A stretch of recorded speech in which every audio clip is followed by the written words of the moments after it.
Welcome, ladies and gentlemen, to No More News Live. Thank you all so much for joining me once again. Today, we are going to be talking about the Judeo-Christian deception once again. Last week, I did a video with author and religious scholar Christopher John Bjerknes about Jesus and the Serpent. Much of it's that video was with Bjerknes, and today I'm going to do a follow-up video. The title of today's video is Jesus, Moshiach ben Joseph, the two Messiahs, the twin serpents, the brazen fiery serpent, and Gnostic snake worship. We're going to cover to show the true, deceptive, delusional origins of Christianity. Not just a delusion, but a deception. And we did the video last week, Jesus the Serpent. We're going to cover, or I'm going to cover the material today that I didn't get to because we only scratched the surface. Sharing Bjerknes' thoughts on this. Much of this this material comes from his books, Beware the World to Come and Rise Above the Gods That Hate Us, as well as some other books that I have sourced. I'll talk about them when I get there. And there is a playlist. If you haven't seen it yet, it is in the description of this video. It'll be in the description of this video when it's posted on Odysee and to BitChute. Make sure to subscribe to Odysee as well as BitChute, nomorenews.org to find all those links. It's going to be an important show today to cover some of this material.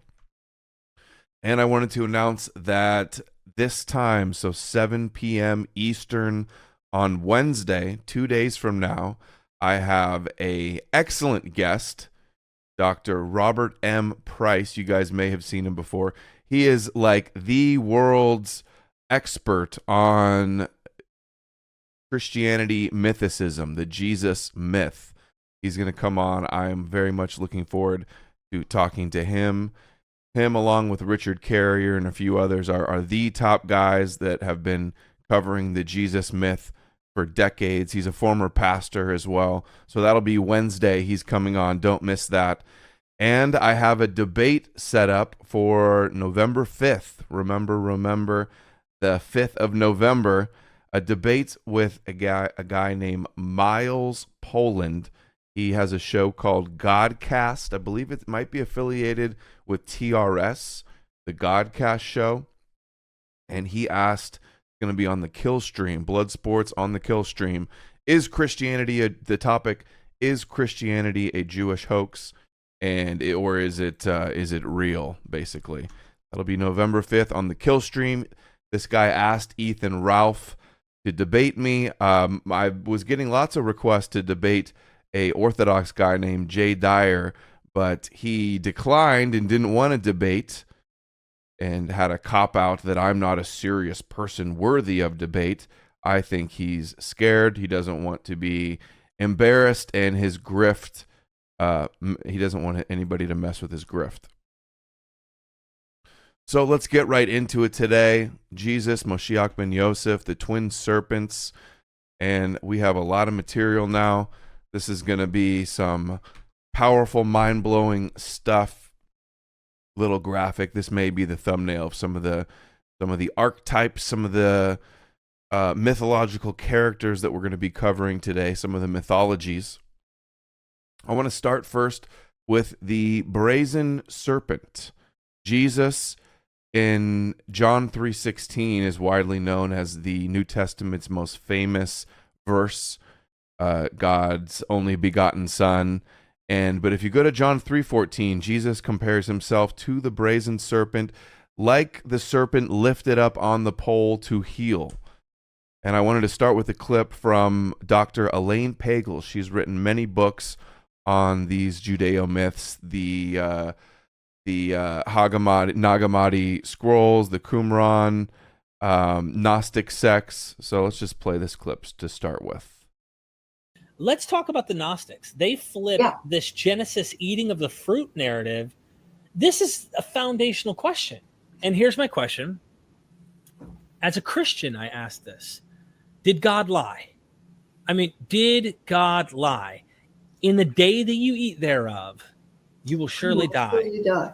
And yeah. Well, that's, some people thought that, well, they interpret the whole story differently.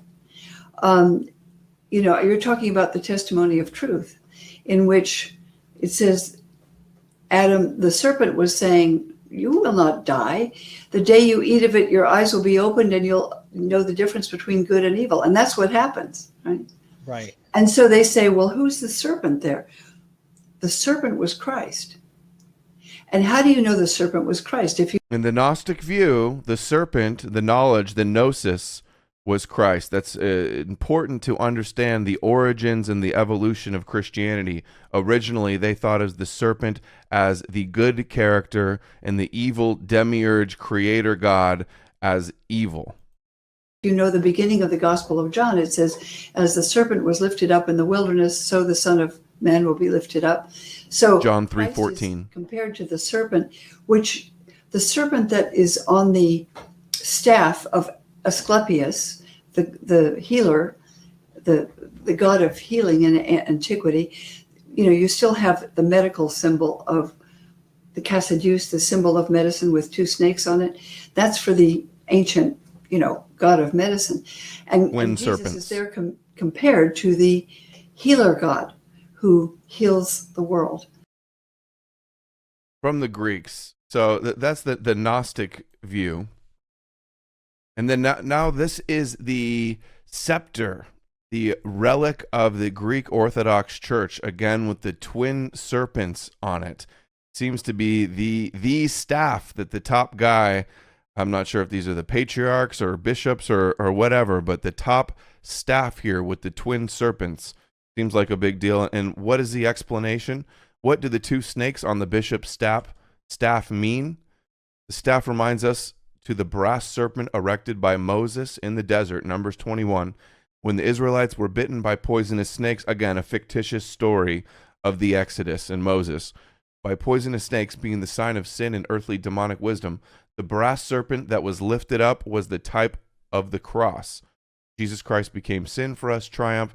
John 3:14, as Moses lifted up the serpent in the wilderness, even so must the Son of Man be lifted up. They also said, be wise as serpents. These are the Christian explanation for why they have the serpent. This secret meaning of the Messiah as the serpent is the esoteric deception. It's the Judeo-secret.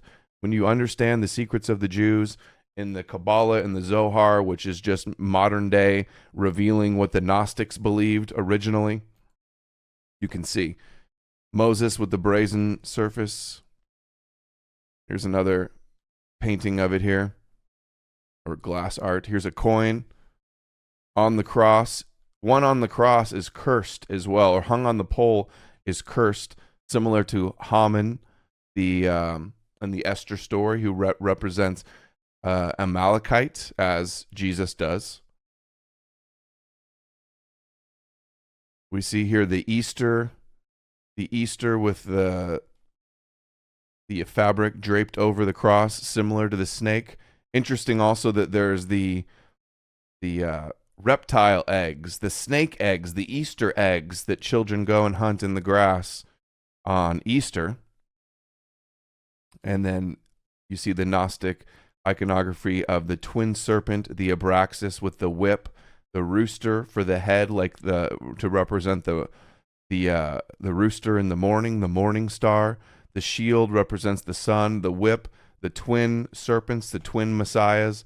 Jesus had the whip. Oh, I hear the baby crying in the other room. This is from the book Return of the Kosher Pig by Rabbi Yitzhak Shapira. Now we're going to be sourcing a little bit from him in this book. He reveals some of the secrets of Judaism here.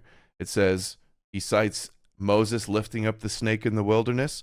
It says, it is clear that Yeshua equated himself with the divine Messiah, who is the giver of life. It is also interesting that Yeshua compared himself to the snake, a word in Christianity usually given a negative connotation. And the Hebrew word for snake, nahash, holds the numerical value in gematria of 358, the same in Hebrew as Messiah. And that comes from Doctrine of Dion of Vilna, Volume 1 and 2. Haven't gotten through all of those yet, but I've read about them sourced in other books.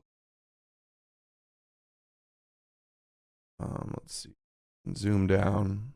And then he says, Numbers 21, and Moses made a serpent of brass and set it upon the pole. And they call this a seraph, or what is the word? Which means fiery serpent. And that is what, I'll show you actually that later. Looked into the serpent, the snake that is represented by the Messiah. Esoteric clue, just one aspect of the serpent-Messiah connection. Also in the book, Kosher Pig, Turn of the Kosher Pig, Rabbi Hendler addressed this subject of the fence. It says, why are snakes usually found around fences? Because he, the Messiah, broke out the fences of the world. The breaker of the fence will dwell as a snake. There was a fence around the tree of knowledge, but the snake is always between the fences.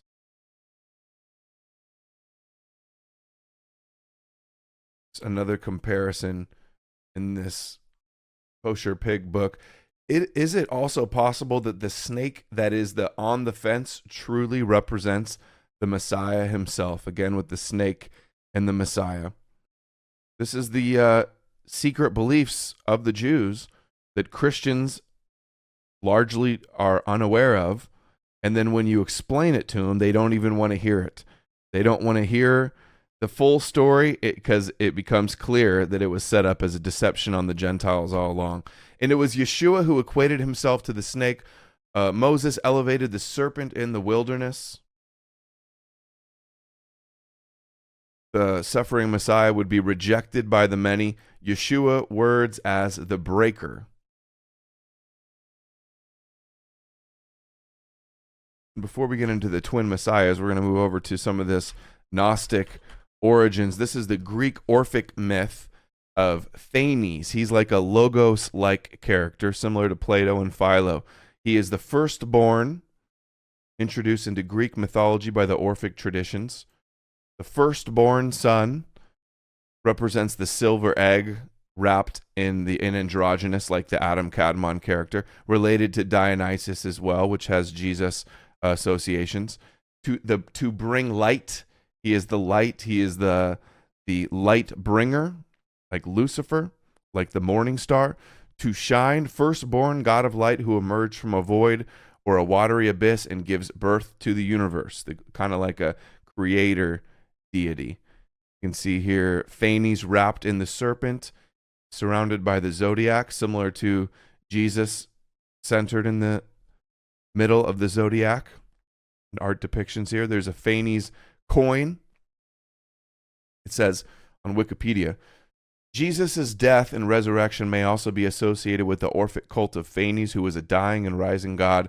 Phanes was considered as the first god who was expressible and acceptable to human ears, a god of logos, again with the logos connection to Christianity. In the book from 1910, The Christ Myth, it talks about this archetypal character, the similarities of these archetypal characters. The presence or the angel of God whom Jacob wrestled in the desert. And we reveal that the esoteric teaching, the secret of who wrestled Jacob in the desert, was the guardian angel of Esau, who is Samael, who is Satan, when Jacob had his name turned to Israel. And they liken this character that wrestled Jacob in the desert to the firstborn Protogonos and the Orphics under Phanes. Talks about dislocating the hip. That's also in the Jacob and Esau story. Jacob, his hip is attacked. In the rabbinic theology, he's compared with the mystic Metatron character. In Kosher Pig, he compares Metatron, the archangel of many names, the intermediary, almost a logos firstborn type of motif. And Metatron is related to Moshiach ben Yosef as well.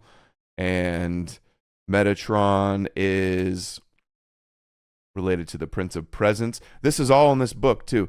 Lord of Lords, just like Jesus, the Logos like Jesus, the Metatron, the Archangel of many names. just like the creator, the Orphic, the snake, the world egg creation myths. Okay. Don't know why that wasn't loading. Now get into one of the original Gnostic sects. Gnostics isn't a religion. There wasn't a religious group, a sect called the Gnostics. Gnostics is just what they call all of the different competing sects around at the time. And one of the top ones was the Ophites. And they had speculations concerning the serpent of Genesis and of Moses with the brazen serpent. This is the original Christology. They believed that Christ did not exist in the flesh, and they extolled the serpent and preferred it to the Christ.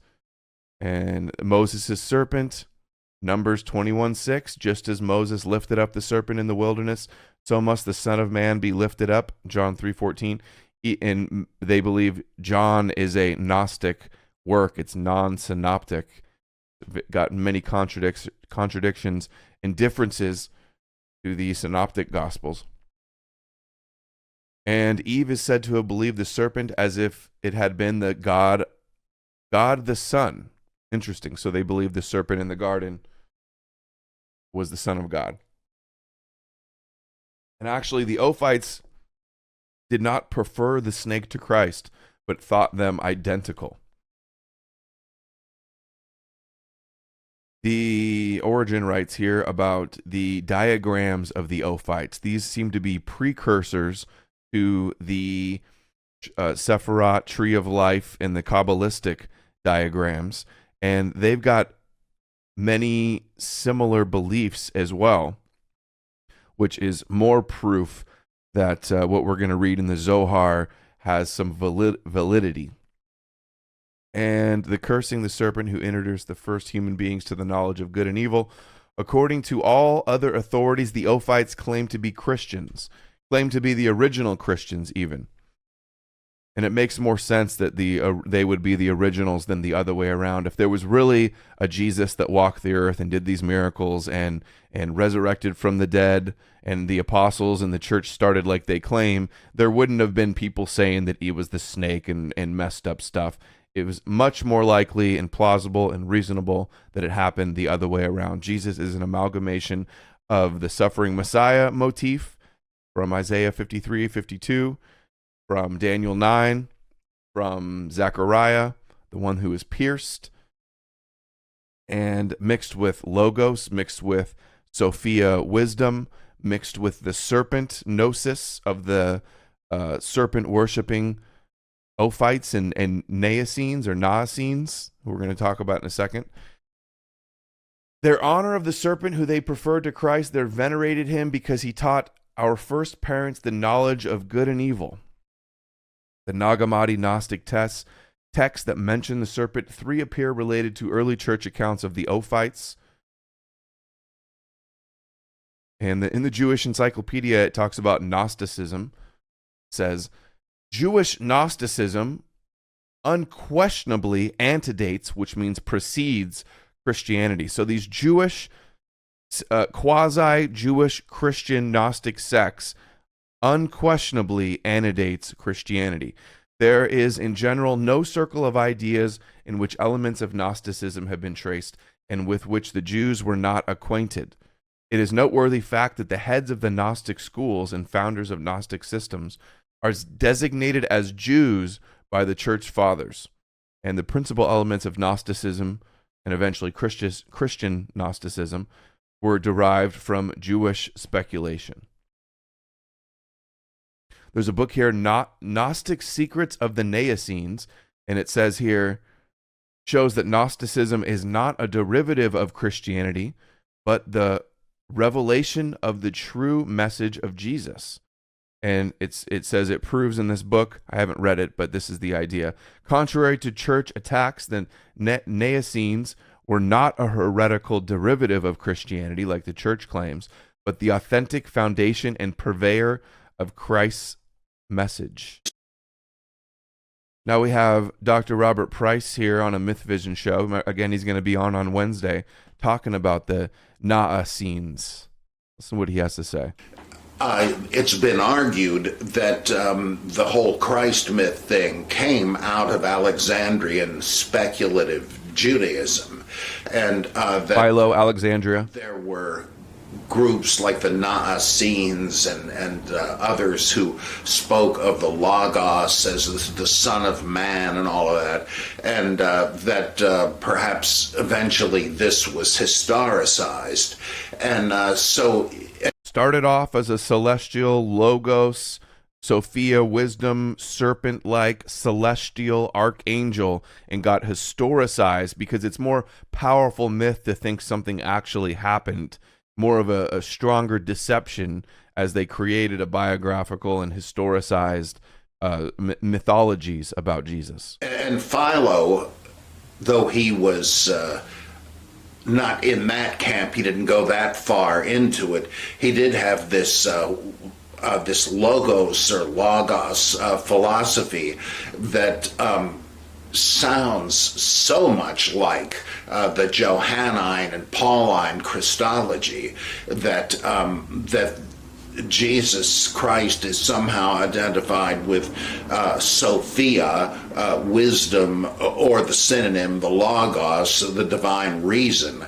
And it's interesting, of course, that Jesus is male, whether he actually existed or whether that was just the historicization of a philosophical concept. But it's easy to see why it was changed, because Philo actually addressed that question, and he says that yeah, it's the same thing as Chokhmah or Sophia, wisdom in the book of Proverbs, in the book of Sirach, and the wisdom of Solomon, and so forth. But it's... In my video, the Jesus prophecy hoax from a few weeks ago, I played some clips from David Fitzgerald's book, Jesus, Mything in Action, about how Jesus is a blend of Logos and Sophia wisdom.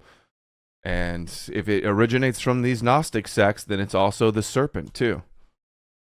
It seems more appropriate to think of it as male. Yeah, Paul is writing to people who already sing Christian hymns and says, you know, so-and-so.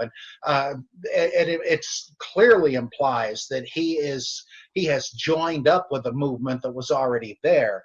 Similarly, in Bultmann's great Theology of the New Testament, he has a chapter on the Hellenistic church before Paul, which covers a lot of the same stuff. And I've never really understood how some people can say, oh yeah, Paul really created this thing. In some ways, I see what they mean. This guy, whoever he was, left a stamp. He sort of inverted it, hid the truth about what these stories mean, and sold it to the Gentiles. That's what Paul did. On it, but a lot of the stuff seems to connect with previous material, even if you don't go as far as I do with the Simon Magus thing. In mystery religions, mystery cults back then, they were all about having esoteric secrets and secret knowledge. And that's why Jesus spoke in parables. That's why Paul talked about having secret teachings as well. And Robert Eisenman, who has a very interesting theory about how Paul is mentioned, albeit not by name, in the Dead Sea Scrolls, or it sure looks like him, that he was the scoffer, the spouter of lies who betrayed the Qumran community and opened the gates to the simple ones of Ephraim. The simple ones of Ephraim. Interesting. Ephraim is the son of Joseph. So this is Messiah ben Joseph. Is sometimes the first Messiah is sometimes called Messiah ben Ephraim, which represents the Christians, meaning the Christians are following Moshiach ben Joseph. Apparently, and I've seen this come up elsewhere as well. He says this is in the Dead Sea Scrolls. I think I read it in, which old book was it? It might be the book from 1910. Gentile converts who were not told they had to keep the Torah. Well, that's just another version of it, that there are various possibilities that show that, yeah, he joined something that was already going on. And maybe the most powerful one is in Romans 16, where he's giving shout outs to various people he knows.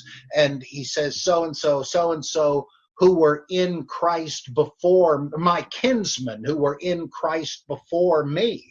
Well, they're already, he already has relatives who were Christian workers before him. I mean, that casts doubt on the whole Damascus Road legend, that it seems like he was part of a family that was already into this. So I think that. Well, he knows, Dr. Price knows this, that the Road to Damascus story is likely a retelling of a story from involving Dionysus from the Bacchae, I think it's pronounced. It's a Greek play that was very popular before Christianity. There's a lot of reason to say that, yeah, he was not the originator, no matter what he may have contributed to it. And I think it was, a lot of it was a direct outgrowth of Gnosticism one way or the other.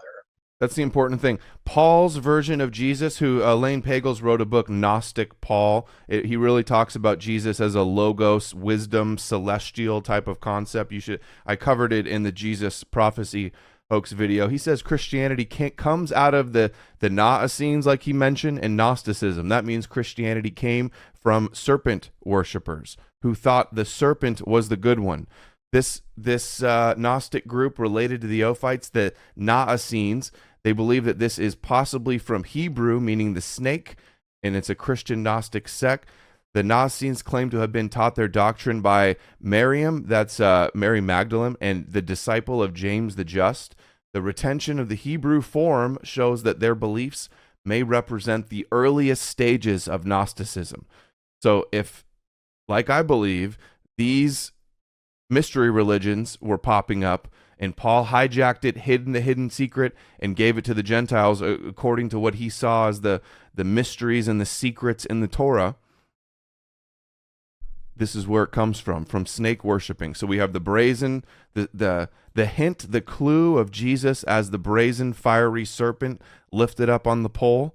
And then we have the original Christianity involving all of this snake worship. Here, this is from the Wikipedia on the Essenes. It says they believed, they agreed with the Ophites. They had first man, son of man, the Adamus, fundamental being before the differentiation into individuals. It's the Adam Kadmon, the Kabbalah. We see these same ideas pop up in Kabbalah 1,300 years later, and this was probably always the secret oral esoteric teachings that the Christians don't want to know. They'd rather be blind sheep believing all this literally and not seeing that it's a big scam. Instead, the Syrian Ophites, man is androgynous. The Essenes taught that their primary man was like threefold, like the Trinity. Jesus, the three natures were combined. They also had just like Philo, the Alexandrian Hellenistic Jew, was talking about the Logos and the one they call rising. Again, I covered this in the last video. The character of Jesus completely being created, synthesize, syncretism from these ideas. It's the Logos who identified with the serpent, and again with the principle of water and like Holy Ghost, Holy Spirit, Shekinah type of stuff, the female aspect of the Godhead. There was also Sethianism, is Abraxas was their symbol again. We have Jesus with the whip.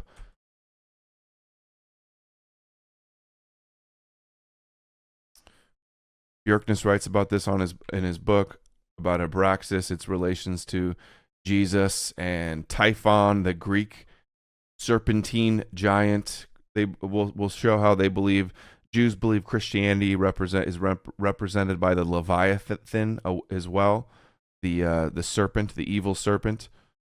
A lot of this is related to Set, an Egyptian as well, the foreigner god, the serpent of chaos, red representing Ruddy or Edom or Esau, and portrayed as the usurper who killed and mutilated his own brother, similar to Cain and Abel as well.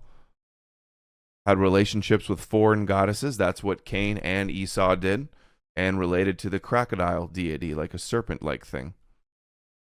So we have Typhon, Abraxas, the twin serpent legs, the common theme. We can see all the Greek Orthodox bishops here with their staffs. The twin serpents of the staff of healing, the twin serpents, evil and good, the Kabbalistic. And it's all about dialectics and dualism. They believe in two serpents, twin serpents, one good, one evil. But even God creates the evil in the darkness. That's what they believe. So this is still a manifestation. They're all about dialectics, having an antithesis, a Hegelian dialectic. Isaiah 27:1, the Leviathan, the piercing serpent, the crooked serpent. Do that in a second. And then there's the hour burst. Okay, hold on. Go back here now. Now let's talk a little bit about the twin serpents. This is a little video from an interview about the twin serpents from Rabbi Joel David Bakst. He wrote these two books, The Secret Doctrine of the Gaon of Vilna and the Josephic Messiah, Leviathan, Metatron, and the Sacred Serpent. Listen to what he has to say here about the dualistic view of the two messiahs.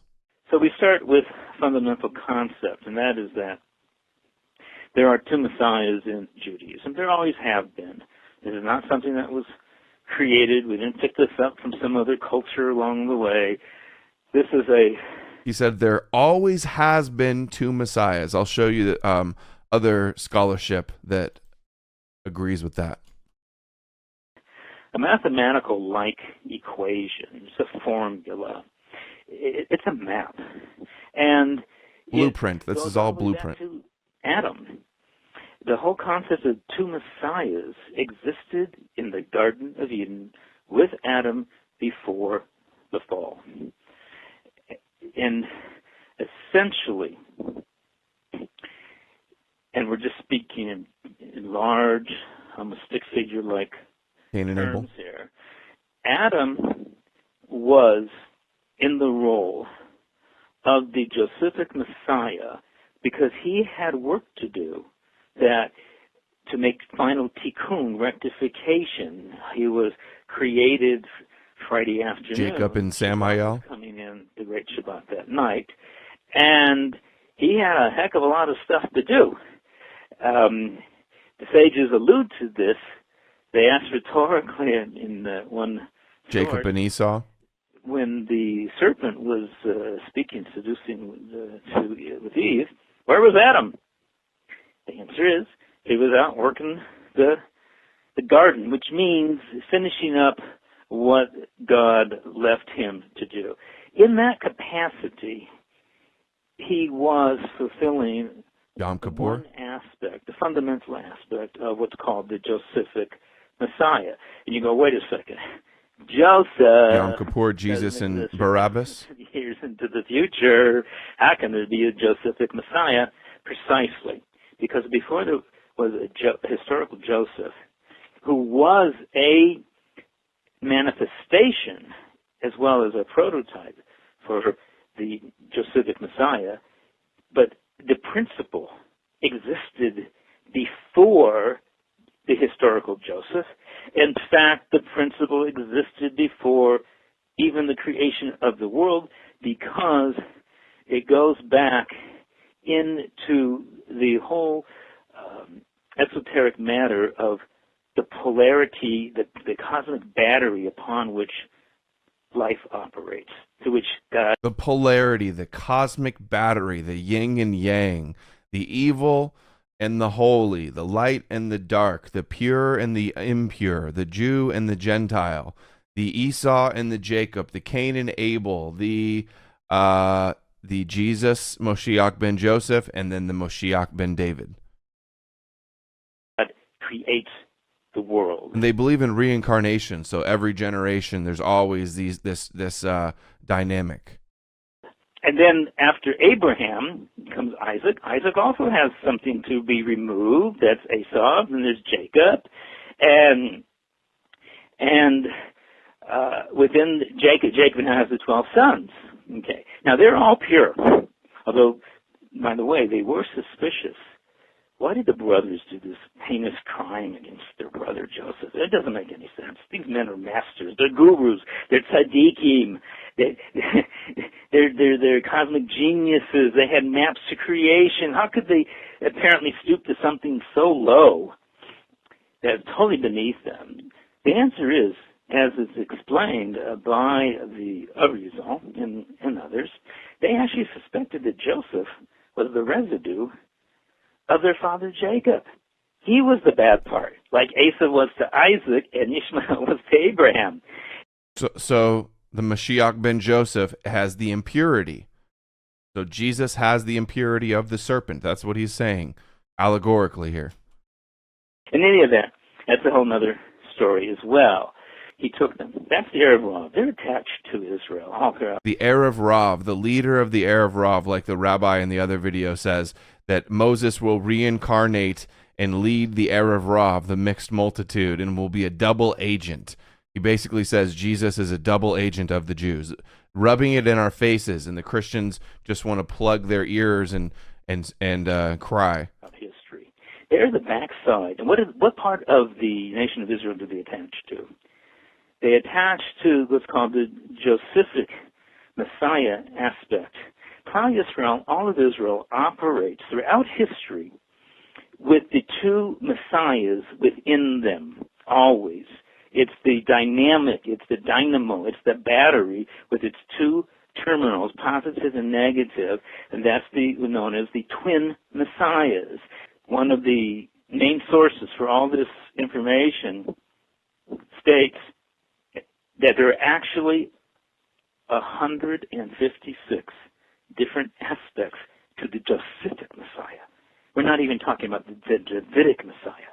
In any event, even when Adam is now functioning as the Josephic Messiah, which means getting your hands dirty, blood, sweat, and tears, and involves all the suffering, and yes, this is the so-called suffering servant in Isaiah 53. It is the suffering Messiah in Isaiah 53, Moshiach ben Joseph. That's what the Talmud says as well. The Talmud verifies this. Now, back to the book, Return of the Kosher Pig. He has some comments that are related to this. If I can get this to zoom in. I don't know why I can't. There we go. It says, the Jewish scholar Borian recaps Daniel 7, the two-throne vision out of the context of Daniel 7. There are two thrones. There are two divine figures, as in the two twin messiahs. Flowers that appear on the earth are the two messiahs. This is from Rabbi Moshe Al-Sheikh. Are the two messiahs who already appeared on earth. The two flowers represent the Messiah, son of Joseph, and the Messiah, son of David. And it says, and interesting that Rabbi Basques said that the Arizal, Isaac Luria, believed that the story about why Joseph was sold by his brothers into slavery in Egypt, and he says this is because he has the impurity. And then he also believes, Isaac Luria believes that Jesus is a reincarnation of Esau, so also has that impurity. And he also believes, oh wait, no, that's Vilna Gaon, getting my rabbis mixed up.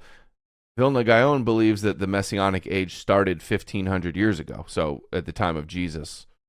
And the Talmud says that the final 2,000 years and the 6,000 years of the world are the time of the Messiah. So that would mean Jesus was the first Messianic age. Like the top rabbi Maimonides says from the 1200s, that Christianity is preparing the world for the Messianic age with the first, he doesn't say this, but I'm paraphrasing, with the first decoy controlled opposition kind of false dialectical Messiah to the Jews that represents the other side, the Erev Rav, the Satan. With the son of Ephraim. See here, they associate the two together. Now here is a little excerpt from On the Historicity of Jesus by Dr. Richard Carrier, PhD, about how the idea of the two messiahs comes before Christianity. Even before Christianity arose, some Jews expected one of their messiahs heralding the end times would actually be killed, rather than be immediately victorious. It's all over the Old Testament, a story of a suffering Messiah figure to come first, to precede the kingly Messiah. The first is the Melchizedek, the Metatron, the high priest that atones and suffers and has goes to the Gentiles and is extolled and exalted, but then brought down low and shamed and put to death and atoned for sins. The whole blueprint is there. They did Peshem. They looked for different verses in the Old Testament, mixed it with other stories, pagan stories they heard, and created a new fake religion for the Gentiles. And this would mark the key point of a timetable guaranteeing the end of the world soon thereafter. Such a concept was therefore not a Christian novelty, wholly against the grain of Jewish thinking, but already exactly what some Jews were thinking, or could easily have thought. The Talmud provides us with a proof of concept at the very least, and actual confirmation at the very most. It explicitly says the suffering servant who dies in Isaiah 53 is the Messiah, and that this Messiah will endure great suffering before his death. See, the Talmud says Isaiah 53 suffering Messiah is the Messiah ben Joseph, is the suffering Messiah. And the Talmud likewise has a dying and rising Christ son of Joseph ideology in it, even saying, quoting Zechariah 12 verse 10, that this Messiah will be pierced to death. Modern scholars are too quick to dismiss this text as late, dating as it does from the 4th to 6th century, since the doctrine it describes is unlikely to be. For only when Jews had no idea what Christians would do with this connection would they themselves have promoted it. There is no plausible way later Jews would invent interpretations of their scripture that supported and vindicated Christians. You get the point? There's no way that they would put stuff in the Talmud that would validate the idea of Jesus after the fact. The Talmud was finished in the year 600, so it must have been that these were the secret oral law esoteric teachings from the very beginning, since before Christianity. Or I should say in the New Testament, refers to the oral law. Paul the Pharisee or Saul the Pharisee brags that he's an expert in the oral law. What is the phrase he used? Something like the myths of his people or something like that. Just like the Talmud says that the Yom Kippur scapegoat sacrifice wasn't working, and the ritual with the ribbon turning to red wasn't working for 40 years before the temple was destroyed. They wouldn't put that in after and they wouldn't put stuff in their Talmud that would validate the Christians who were persecuting them, who didn't like them, who were Christian, accusing them of deicide, of killing God. They wouldn't put anything in there that would validate them unless that was the oral law and they couldn't take it out. They would not invent a Christ with a father named Joseph who dies and is resurrected, as the Talmud does indeed describe. They would not proclaim Isaiah 53 to be about this Messiah, and admit that Isaiah had there predicted this Messiah would die and be resurrected. That was the very biblical passage Christians were using to prove their case. Moreover, the presentation of this ideology in the Talmud makes no mention of Christianity and gives no evidence of being any kind of polemic or response to it. So we have evidence here of a Jewish belief that possibly predates Christian evangelizing, even if that evidence survives only in later sources. That's an important point. We have evidence of a myth, even though it only survives in later sources, doesn't mean that it has older origins, so that it was just passed on orally. I've got another clip to explain that later, and it applies to something else I'm talking about. The alternative is to assume a rather unbelievable coincidence, that Christians and Jews, completely independently of each other, just happened at some point to see Isaiah 53 as messianic, and from that same passage preach an ideology of a Messiah with a father named Joseph, literally or... Exactly. They didn't both come back to the same conclusion. It originated, and he also says they wouldn't have two Messiahs and then split them apart from Jesus, from the Christian story. Much more likely that there was two Messiahs and they combined them into one for the Christian story, the first coming and then the second coming. Now we're going to play a few clips from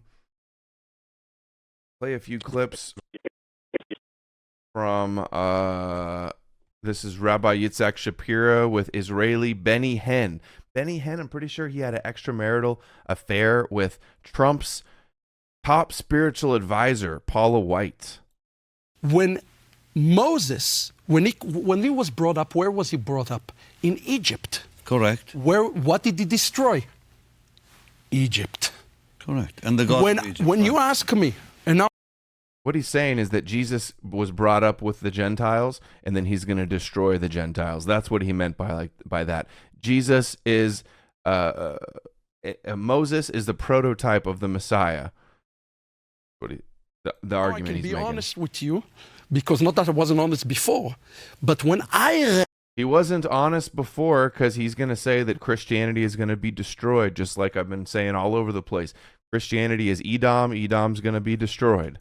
It was meant to be destroyed. It was a setup and a trap all along from the beginning. When you ask me, and now I can be honest with you, because not that I wasn't honest before, but when I read all the Jewish interpretation about Yeshua, we know exactly who he is, like you show you in the prayer, but there's one part I left out because I felt it might be too shocking for your audience. Are you ready? Yes, We know where he is with. We know where he's at, where Yeshua is at today. You ready? In all the prayers, he's saying, he's with the Christians. With the Christian. With the Christians, and we call upon him to come back home to Zion. It's interesting. It's a shocking thing. And where does it say that? In Yom Kippur, one of the most important parts of Yom Kippur, it's basically say we read entire Isaiah 53. Interesting, he's saying that there is a secret in Yom Kippur about Jesus being with Edom, with Seir, and the Gentiles. And then we'll cover some Yom Kippur aspects later on allegorical meanings on where they got the idea for Christianity. And I cry when I read it. And then it says, leave Christianity and come back to Zion. It literally says that in the prayer. What I'm trying to say. And in Yom Kippur, they turn Satan from the prosecutor and the adversary to the advocate. And that's what they're doing now, Judaizing Christianity, bringing it, the Hebrew roots movement, the Noahide movement, trying to, they've used Christianity, and it's time to wind it down and to destroy it and to bring it back into Judaism. I'm trying to say to you today, my burden today is not just for the Jews, all those Jews. No, my burden to my Christian brothers. You tell them, we make sure that we don't get Joseph, the Egyptian king, and we get Yeshua, the king of Israel. This is a message that have to be heard today in the world. Here's from his book what it says here. He says he stumbled across a rare Polish prayer book for Yom Kippur, and it says this prayer: Messiah of our righteousness has turned away from us. We were perplexed, and there is no one to justify us. He bears our iniquities and the yoke of our crimes upon himself, and was profaned or pierced because of our iniquities. He carries our sins on his shoulders. To find forgiveness in our misdeeds, we're healed by his bruises. It's time to create the Eternal One anew as a new creation. Lift him up from the circle, draw him up from Seir, that's the land of Edom, and make us hear him again. This is the Yom Kippur prayer that he's referring to here.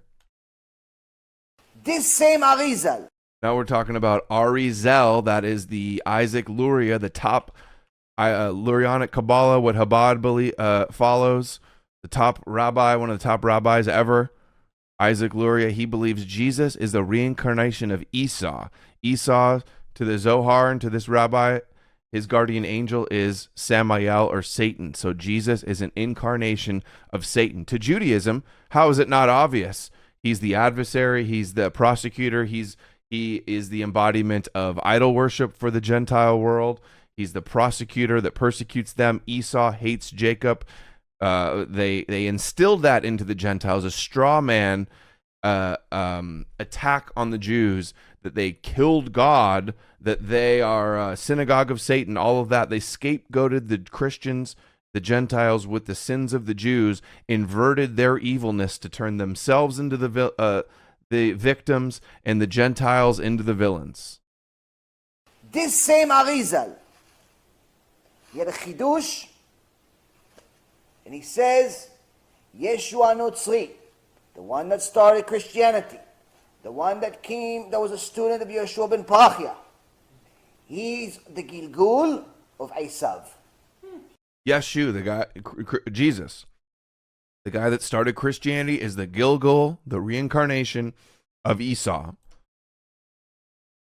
And Isaac Luria is like the top Kabbalist when it comes to talking about reincarnation as well. This is the deepest secret beliefs of Judaism about Christianity. And it reveals some facts that the Christians aren't too happy with. The dogmatic Christians. He's the Gilgul of Esav. Reincarnation of Esav. Esav died, his neshama came back as Yeshu. Esau is Yeshu. The Arizal HaKadosh says, Esav, Gilgul, Yeshu. Now I heard a chidush recently by Rabbi Glazerson, who deals with Torah codes. We'll skip this. He says there's all these Torah codes, gematria most likely, hidden on these pages in the Torah that reveals that Jesus is Esau. And interesting, in Islam, they believe Jesus is a prophet, and they believe that their Ishmael as well very conveniently goes along with the Judeo narrative. But they call Jesus, his name is Issa, like I-S-A or I-S-S-A.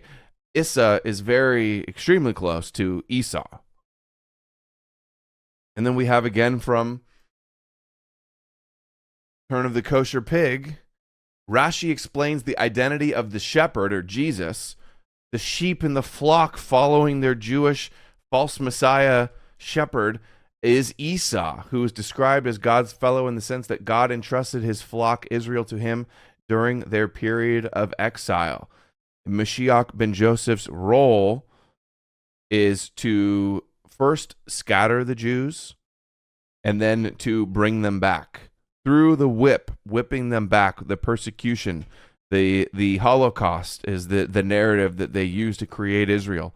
The suffering, martyred Jews, just as Jesus was rejected and resurrected, the Jews were rejected, and then their state was restored. Messiah, son of Joseph, smite the shepherd, and the sheep shall be scattered, to stress the point that after the death of the Messiah, the Jewish people will scatter. And that's Daniel 9, that the Messiah will be cut off, and that the temple and the sanctuary will be destroyed. And this is an argument that Messianic Jew Dr. Brown makes, is that the Messiah had to come before the temple was destroyed, proving that any way you slice it, the character of Jesus is the Jewish Messiah. So they believe, top rabbis believe, he's the reincarnation of Esau. That means he's the evil dialectic, the evil serpent, the other side. Chabad says that Esau is, and Edom is, the evil darkness that precedes Israel, the one that comes first. There's also a firstborn son evil theme in the Torah. You have Cain, the firstborn son, he's the evil one. You have Esau, the firstborn, he's the evil one. Ishmael, the firstborn son, he's the evil one. And the first Messiah, Jesus, from the perspective of the Jews, is the evil one. Although the evil ultimately does good by subjugating the Gentiles and using cunning and subtlety and deception on the Gentiles, and secrets as well. Now we're going to read, and Bjerknes found this, it's going to be in his new book, The Attitude to Christianity, and the book Sefer HaMeshiv. This is from the 1500s. And again, just because these were written down in the 1500s, when you combine it with the early Gnostic beliefs and the clues like the brazen serpent and the clues like the esoteric secrets about the Leviathan that the Jews believe, every way you look, you see that the secret about Christianity is it represents Satan and the serpent. And we'll read some highlights from here. This is Dr. Moshe Idel, the lecturer at the Department of Jewish Thought at the Hebrew University in Jerusalem. He is the one that is reviewing Sefer HaMeshiv in this article, because it hasn't been translated yet. Interesting that this book that reveals Jesus is Satan hasn't been translated. And no, I've never seen anybody talk about it besides Bjerknes, who found this. Samael, or Satan, is presented as the guardian of Christianity. Just like Christianity is Edom or Rome, or what they believe today, it's the Western culture, the Christian West, Western civilization is Edom or Esau, or all Gentiles is Esau as well. They say that too. And Amalek, they conflate it with Amalek. But Samael is the guardian angel of Esau, so he's the guardian angel of Rome. And what religion took over Rome? Christianity. Just like the Jews wanted, 2 nations, 2 kingdoms will come from thy womb. Use one to subjugate the world, prepare the world for the Messiah, and then implode it with the Trojan horse. The presence of Baal, Samael descend upon the image of Jesus. Sefer HaMeshiv, Jesus takes on the role of Satan to depict Christianity in demonic terms by the identification of Samael. And they said they believe this is an attempt to repay Christianity in its own coin. I disagree. I think this has always been the doctrine towards Christianity and towards Jesus since its inception. The church is depicted as the devil, just as the Jews are coined the synagogue of Satan. The Christians are called Satan's offspring, much as Jews were seen to be the children of Satan or his allies. Jesus is one of the reincarnations of Samael. Esau will not merit a 4th reincarnation, and Esau will be cut off. In one reincarnation, he was Jesus of Nazareth. In another, he was Armilus, the Satan. Therefore, he is also God. It's funny they put God and Magog. It should be Gog and Magog. Minister of Esau and Edom is Samael. Sefer HaMeshiv suggests that Samael dominates not only the person of Jesus, but also the whole of Christendom. There's just no disputing. It's irrefutable that to Jews, Jesus and Christianity represents the adversary, the other side, the dialectic, Satan. It is Satan to the Jews. That's why they believe Jesus, they say, blot out his name, like they say about Hitler and Haman. It represents Amalek will be blotted out, the evil other side, the shells, the darkness, the Kelly pot, the Erev Rav, the forces of evil that emanate from the left side. The forces of evil are constituted as a diabolical imitation of both God and Israel. Christianity and Islam, the forces of evil are the dialectics of the Jews. Samael is the spiritual, and Samael and Lilith are the serpent. They rode the serpent in the Garden of Eden. Samael and Lilith bred with Eve to create Cain, who was polluted with the serpent. This is all revealed in the Zohar. This has been their secret esoteric teachings since the very beginning. I think it's becoming very clear. The Messiah, son of Ephraim, in the future Christianity will undergo a process of Judaization. Interesting that already in the 1500s, they knew that Christianity would undergo a process, a transition of Judaization to stand at Israel's right hand at the time of redemption. The process begins, however, with the smashing of the power of Christianity. They believe they have to destroy Christianity in order to, and destroy Edom and Amalek to usher in their messianic age, where they rule the world according to their prophecies.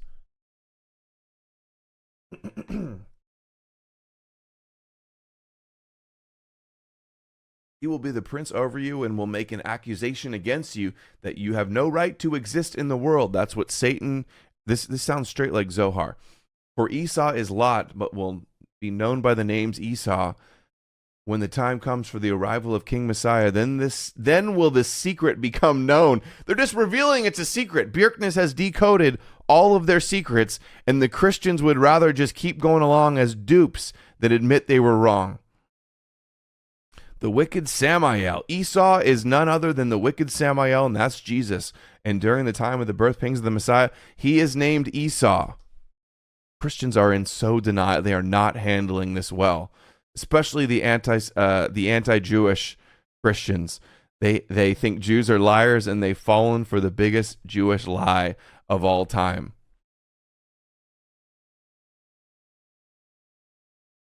The Messiah, son of Ephraim, or Joseph, originates not only from Esau, but actually from Samael. So the evil Messiah comes from Samael, who is the counterpart. There's Yahweh in Shekinah, and then there's Samael and Lilith. There's just like there's a positive 10 Sephirot tree of life, there's a evil tree of life. It's all about the dialectics, the dualism. He will kill the Messiah. That is the mystery of Samael. This represents not only the transformation of the prosecutor into the advocate. We see this theme over and over again. Christians go, oh, well, we oppose them forever, and Christians hate them, and they hate Jesus.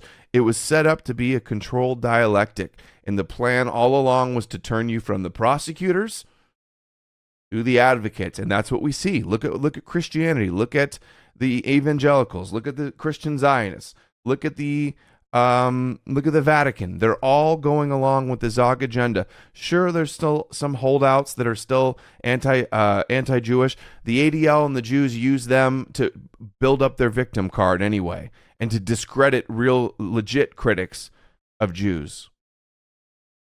I mean, the Christians, the biggest problems they have with Jews is that they rejected their Messiah. Like, you've already lost if you're stuck on their paradigm of their prophecies of rejecting their Messiah. Transformed in the defender of the Jews. Even the anti-Semitic Christians are defenders of the Jews. They are Yahweh gatekeepers. They are, I'm trying to expose Jewish supremacy in the Torah, and they go, oh, you're mistranslating it. That's about us. The Christians want the same thing that the Jews want. They want a Jew, Moshiach ben David, to come and rule the world and destroy anybody that doesn't want to believe the Torah, basically, and worship Yahweh, the God of Israel. A few more highlights from here. Esau to Jesus will finally result in the birth of the Messiah, son of Ephraim. The shell, again, liken it to the shell, the Kelly pot, the realm of evil. I think we can skip that one. Until Esau is destroyed in the spiritual and terrestrial realms. In other words, we're not just slaying the evil inclination.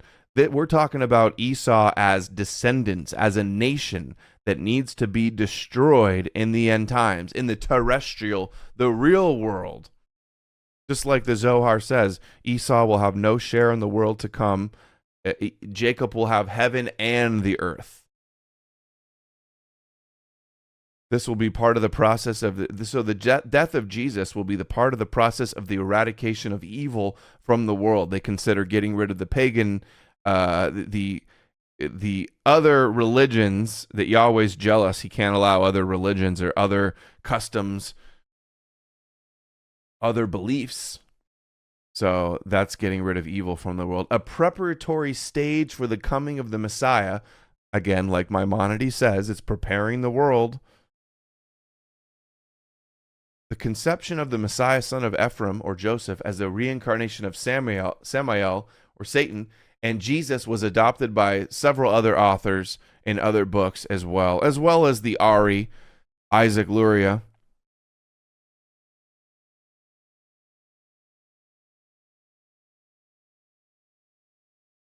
Connection between Samael and Christianity is obvious, yet nobody figured it out until Bjerknes. Jesus is described as a Jew, while the Messiah, son of Ephraim, is said to be one born among Christians and forced to practice idolatry. This means that the Messiah is a converso who will return to Judaism. Just like Return of the Kosher Pig says, Jesus is Esau, he is the pig, which means he's filthy and impure, but he will return.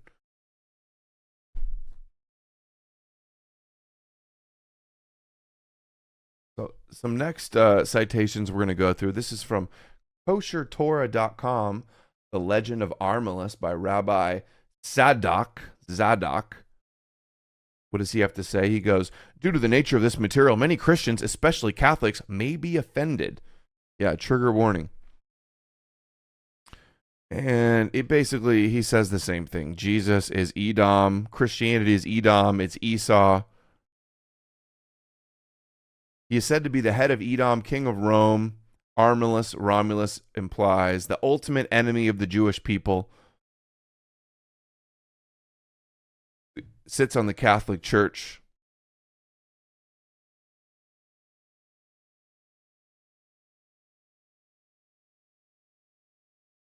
Armilus or Jesus, the world body, the church, which claims to represent the true Messiah of Israel. Armilus is thus said to be the anti-Messiah, or as the Christians refer to him, the Antichrist. So Jesus is the anti-Messiah to the Jews.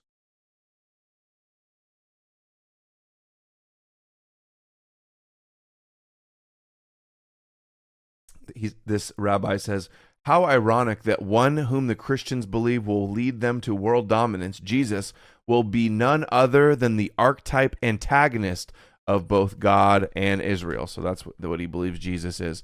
Let us review the matter of Yeshu, or Jesus, who he really was and is, and how is that he is to return to lead his church in the final and ultimate battle against his brothers, the Jews, and destroy us through war. The Kabbalistic literature has explained that the soul of Jesus, whom the Christians embrace as their Messiah, had a number of previous incarnations prior to his famous life in the Second Temple times. Yeshu was revealed to be the reincarnations of both Esau, Jacob's brother, as well as Cain, Abel's brother. So again, it says Serpent, Samael all over it. Both Esau and Cain were men of violence, and indeed so was Yeshu. He says he comes not for peace, but with a sword. Turn, what does he say? Turn brother against brother, family against family, stuff like that. Yeshu's soul and behavior revealed him to be Edom. He is the incarnate ancient enemy, Cain and Esau. Our holy rabbis witnessing Yeshu's personality.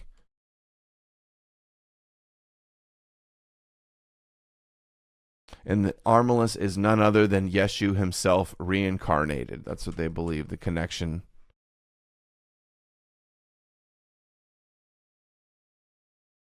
All right, now we're going to get into some Zohar.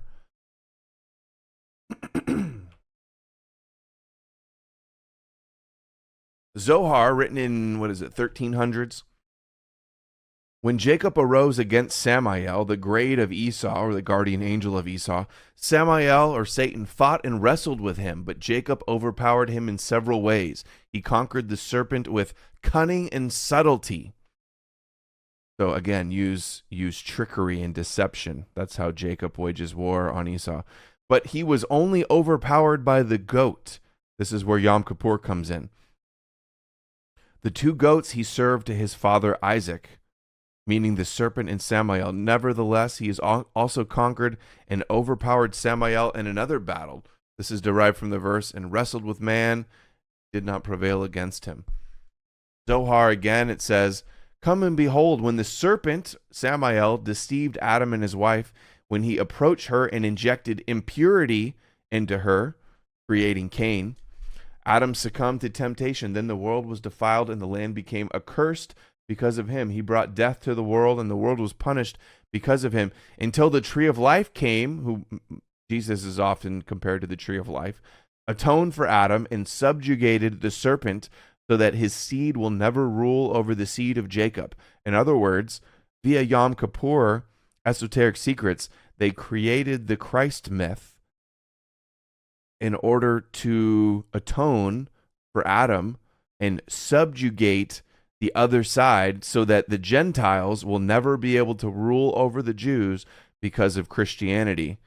Sounds like Marcus Eli Ravage saying that a real case against the Jews is how they've conquered us via theology and religion. And again, when you see the Adam Kadmon of Kabbalah, and we see even Gershom Scholem, his book, several of it. Find. Go.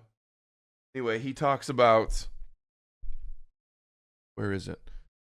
He talks about the connections between Kabbalah and the Gnostics and the Philo and the Neoplatonists. We see like a secret interpretations of these things.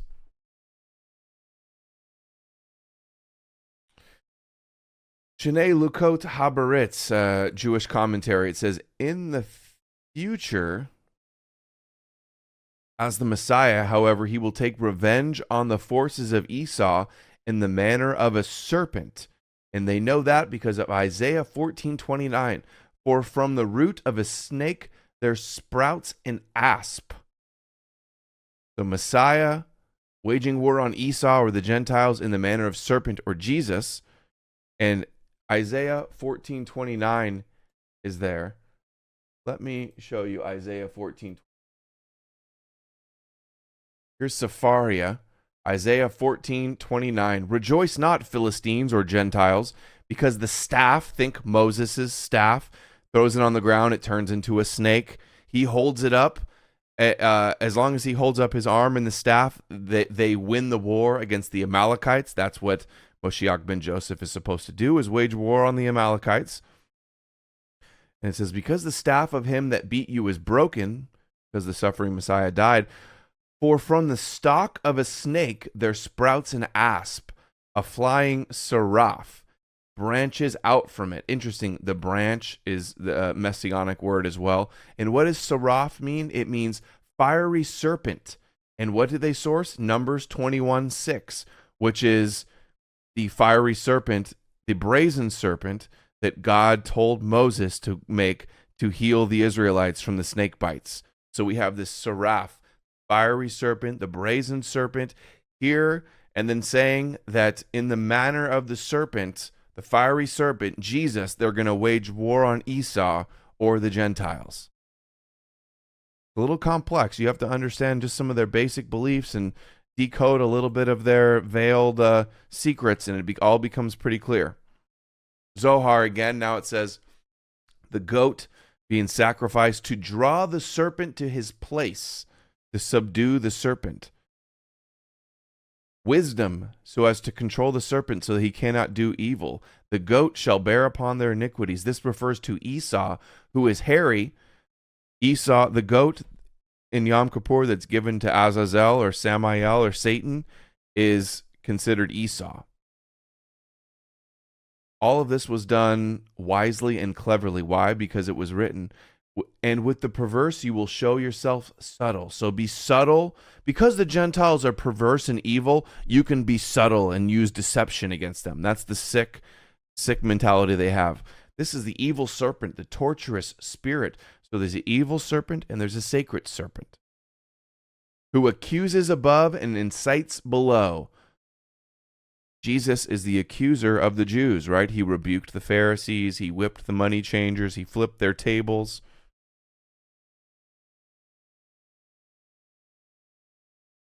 Zohar again, come and behold, the merit of Jacob was such that he, Samael, wanted to exterminate Jacob from the world.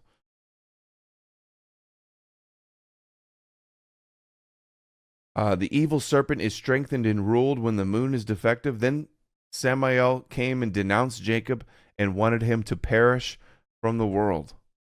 Samael, the angel minister of Esau. The nearest, and then again, the nearest relative of this Satan, Samael, Azazel, we're going to talk about Yom Kippur, so is Esau and the nation that descended from it. We're going to talk about the deception of Yom Kippur.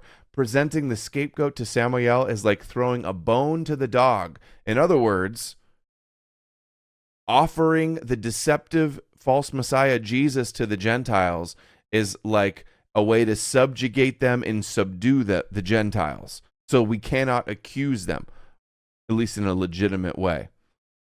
Keeping it happy while one pursues one's main objective. Edom, at the simple level, is another name for Esau. At the deeper level, Edom is the primordial tohu, or chaos, according to Kabbalah, and represents the antithesis that precedes Israel. So the Gentile-controlled world is the antithesis that precedes Israel. It will be use Esau and Christianity and Rome to subjugate the world, and in the end, they will destroy it and rule over all. That's what Legends of the Jews, Louis Ginsburg says. Jesus is the antithesis that precedes the first coming. Esau. The evil duality comes first as a deception. And this is from, man, I can't remember where this is from. But Zohar again. For when Israel offered a goat, the serpent was subdued and became a slave. Through Christianity, they've turned the Gentiles into slaves of the Jews. Sure, they were persecuted for a point, gave them their victim status, kept them separate. That was their atonement in suffering so they could be restored to their land and refined. Therefore, Jacob served his father 2 goats, just like the 2 goats of Yom Kippur, just like Jesus and Barabbas. One with to subjugate Esau with Jesus, who was hairy, and the other for the grade upon which Esau depended, to Samael. Now we're going to read, this is from, listen to some clips. This is from a Messianic Jew talking about the secrets of Yom Kippur. In Akremot, we learn about the scapegoat, the goat that is supposed to carry all our sins so that we ourselves won't have to carry them. From the ceremony of choosing the scapegoat to the actual scapegoat wandering around the wilderness, it all points towards the Messiah. It says in Leviticus 16 verse 10, "But the goat on which the lot for the scapegoat fell shall be presented alive before the Lord, to make atonement upon it, to send it into the wilderness as the scapegoat." The scapegoat is chosen from 2 goats. One of them becomes a sin offering and is marked for the Lord, while the other becomes a scapegoat and is marked for Azazel. Who or what is Azazel? In the Talmud, it says that Azazel means hard and rough, just like the cliff which the goat is supposed to be pushed off of. But in the same place of the Talmud where it says that, there's another explanation given. The disciples of Rabbi Ishmael state it was called Azazel because it atones for the affair of Uzzah and Azael. Tradition states that Uzzah and Azael are the names of fallen angels who brought forth the Nephilim in the days of Noah. The book of Enoch refers to Azazel as one of the angels that descended to consort with the daughters of men in Genesis 6 verses 11 through 13. There's a final interpretation to the name Azazel, and that is that it is another name for Satan. The Zohar uses the name Azazel as a euphemism for Satan, and in other sources, Azazel is the same as Samael. Pirkei de Rabbi Eliezer relates the goat for Azazel to a bribe for the devil. The Bible associates evil spirits with uninhabited wilderness places. Sending the Azazel goat into the wilderness suggests sending it to the devil. This final interpretation raises some problems. If Azazel is understood as Satan, or a fallen angel, then the commandment to send a goat to Azazel could be translated as a sacrifice to a demon. Because of that danger, most of the latter commentators rejected the satanic explanation for the name Azazel. The goat sent into the wilderness was not sacrificed at all. He was neither ritually slaughtered, nor was the goat's blood applied or sprinkled on an altar. It was never called a sacrifice or an offering. It was a different kind of ritual altogether, and in fact, its plummet over the side of a cliff seems to be deliberately non-sacrificial. When Messiah atoned all sin, he defeated Satan. According to the book of Hebrews, the rituals of the Day of Atonement symbolize the suffering of the Messiah and his ascension to the heavenly sanctuary. In this same vein, the goat for Azazel might also symbolize the first role of Messiah, Messiah son of Yosef, while the goat for the Lord might symbolize the second role of Messiah, Messiah son of David. I just want to pause that real quick. That's an important part. He says,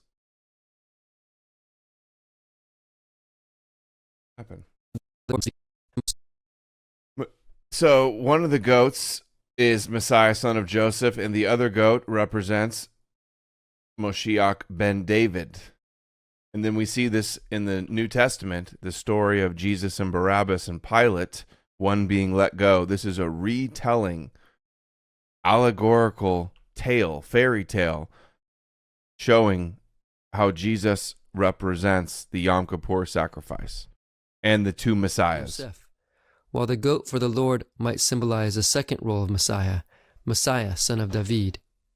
The Mishnah describes how the two goats were designated. Two lots were inscribed. One said, "For the Lord," and the other said, "For Azazel." The lots were placed inside a wooden urn, and the high priest, who stood in front of the two goats, would shake the urn before grabbing a lot.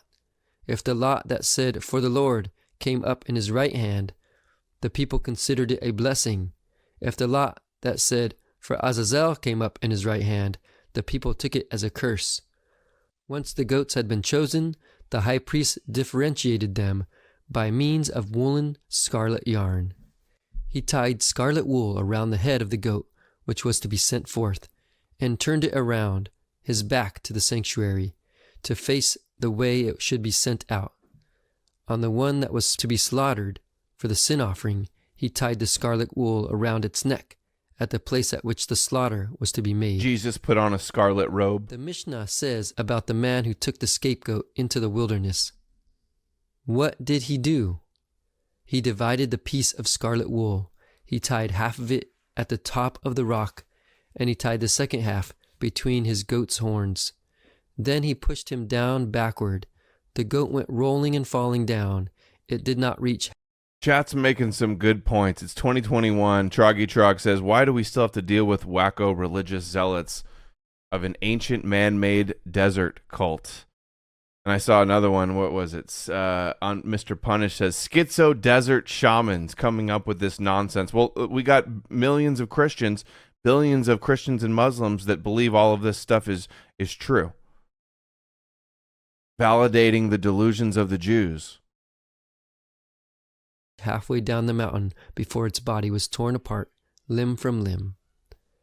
The Mishnah states that the priest took a piece of the scarlet wool that was to be tied around the ram and hung it up on display in the temple courts. As the goat plunged to its death, the cloth of scarlet wool on the ram, the scarlet wool on display in the temple, and the scarlet wool on top of the rock miraculously turned white. It says in the Mishnah, Rabbi Ishmael said, they tied a thread of scarlet wool over the gate of the temple. When the goat reached the wilderness, the thread turned white. As it is written in Isaiah 1 verse 18, though your sins are as scarlet, they will be as white as snow. Though they are red like crimson, they will be like wool. In the 40 years before the destruction of the temple, the lot that was drawn in the priest's right hand consistently came up as for Azazel. The Mishnah describes many other troubling things that happened during these 40 years. Our rabbis taught... Interesting that 40 years before the destruction of the temple was 30 AD, around the time that Jesus was supposedly crucified. And this comes from the Talmud. 40 years before the destruction of the temple, the lot for the Lord on Yom Kippur did not come up in the right hand. The strip of red cloth did not turn white. The western light of the menorah did not stay lit, and the doors of the temple would not stay closed, but opened up by themselves, until Rabbi Yochanan ben Zakkai rebuked them. He said to them, Temple, temple, for what purpose do you frighten with your counsel? I know about you. Your future ending will be destruction. For Zechariah ben Iddo has already prophesied about you. What do I have here? This is from Return of the Kosher Pig. And in my video last week, Jesus and the Serpent with Björkness, I played his full video about Moshiach ben Joseph and David and the Yom Kippur ritual and relating it to Jesus and Barabbas as well. Or you can see the video on his BitChute channel also. This is Kosher Pig. It talks about how Jesus is the pig. He seems impure, but actually he's going to come back. Pig means return. The root letter Hazar means to return. It's like another secret code. Again, it says, this particular prince is the prosecutor prosecutor of Israel, and in the future God will return him to Israel to be its defender. Just like in the Yom Kippur ritual, they offer the goat, the scapegoat offering, to Satan, and he goes from prosecuting the Jews, accusing the Jews, to being their advocate, and to putting those sins, scapegoating those sins onto the Gentiles as a deception. And it says, it is clear that the expectation of a returning prince, or at the very least a returning angel, exists, one who comes not as Israel's accuser, again, Satan or Jesus, but rather as Israel's defender. Now here's a clip from Elaine Pagels now saying that she believes that these Kabbalistic, these secrets, they go back to the times of the Gnostics, basically. And when I say echoes of Jewish mystical teaching, we were just talking about, I was talking at Yeshiva University to professors of Bible. Does this sound like esoteric Jewish teaching? She's talking about the Gnostic books about Jesus sounding like Kabbalah. Could Jesus have known this kind of teaching? Could the people that wrote these myths about Jesus been Kabbalists? I'm finding other top Jesus researchers saying similar things. I'm going to ask Dr. Price about that on Wednesday when he comes on. Already know his answer. He's going to say yes. You find something, I think, I've been looking at Gershom Scholem again. He spoke about this to some extent, and many scholars have debated whether Jewish mystical teaching that comes out in Kabbalah actually extends back for thousands of years or hundreds of years before it's written down, because there was a prohibition against writing. Hear that? There was a prohibition against writing. So these myths that we have written down in the Zohar in the year 1300 or Sefer HaMeshiv, these secret teachings, I mean, how hard would it be to keep the secret about who Jesus and what Christianity really represents to these secret initiated top rabbis? Again, what she says, and she's referencing Gershom Scholem. Many scholars have debated whether Jewish mystical teaching that comes out in Kabbalah actually extends back for thousands of years or hundreds of years before it's written down, because there was a prohibition against writing much of this kind of teaching. And I'm wondering, frankly, if we find Jewish mystical teaching written down only in sources that are called Christian heresy. Gnostic books. This is a current guess. The Gospel of John has a basic message, and you know what the message is. You need to know who Jesus is. That's okay. Zohar, when Jacob arose against Samael, the great of Esau, Samael fought and wrestled with him, but Jacob overpowered him in several ways. We already read that one. In the future, as the Messiah will take revenge on the forces of Esau in the manner of the serpent, the Philistines, the root of the snake will spring up a viper. Its fruit will be a darting, venomous serpent. With the Jesus deception. John 3:14-16, just as Moses lifted up the serpent in the wilderness, even so the Son of Man be lifted up. Comparing him to the serpent. Here's Kol HaTor, written by the Vilna Gaon, another top rabbi. Yeshua was a descendant of Ephraim ben Joseph, the one who fought Amalek in Gematria. And Joshua, or Yeshua, was Moshiach ben Yosef, who was supposed to wage war against Esau via deception, waging war against Rome via deception.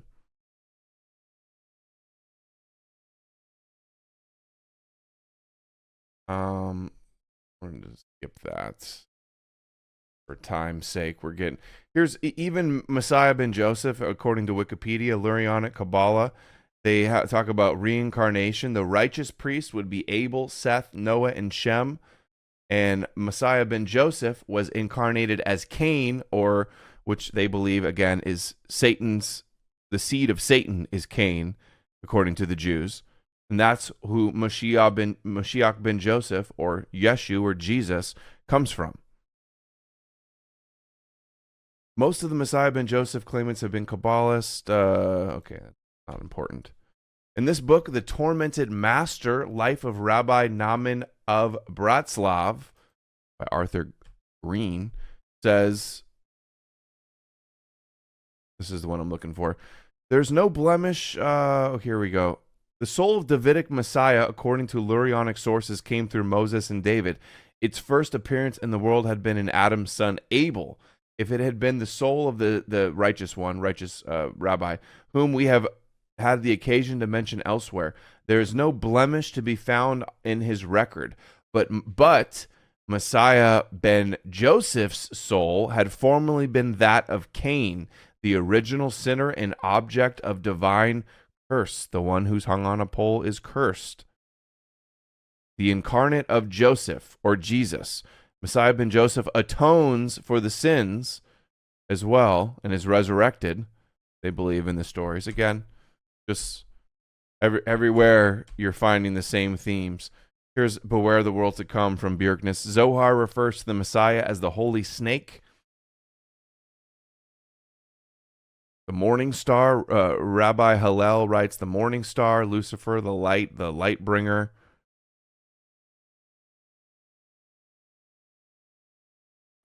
Messiah ben Joseph. Okay, now we're going to talk a little bit about Belial. Belial is another name for Satan, personified as the devil in Judaism. Wicked, worthless. Belial is associated with Samael and Satan,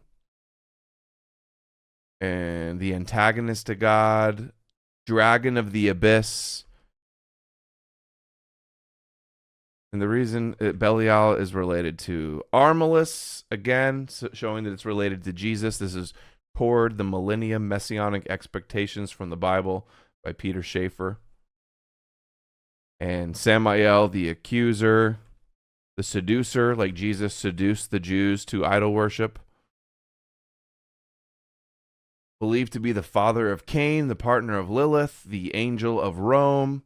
Samael had been established as a representative of Christianity due to his identification with Rome, patron of Edom, the one who wrestled with Jacob. And the reason I wanted to talk about Belial is because of the war of sons of light against the sons of darkness, the Qumran, Dead Sea Scrolls. It says in this book, the battle of the sons of light and the sons of darkness, i.e. the Gentiles versus the Jews. The sons of Levi, the sons of Judah and Benjamin, that's the Jews, against Edom and the Amalekites, the Philistines, who were referred to collectively as the army of Belial, or the army of Samael, Satan, and Jesus. This is the war that they want to have, the Gog and Magog war, the sons of light against the sons of darkness. Dead Sea Scrolls. The whole architecture there represents the light and the dark of this war scrolls.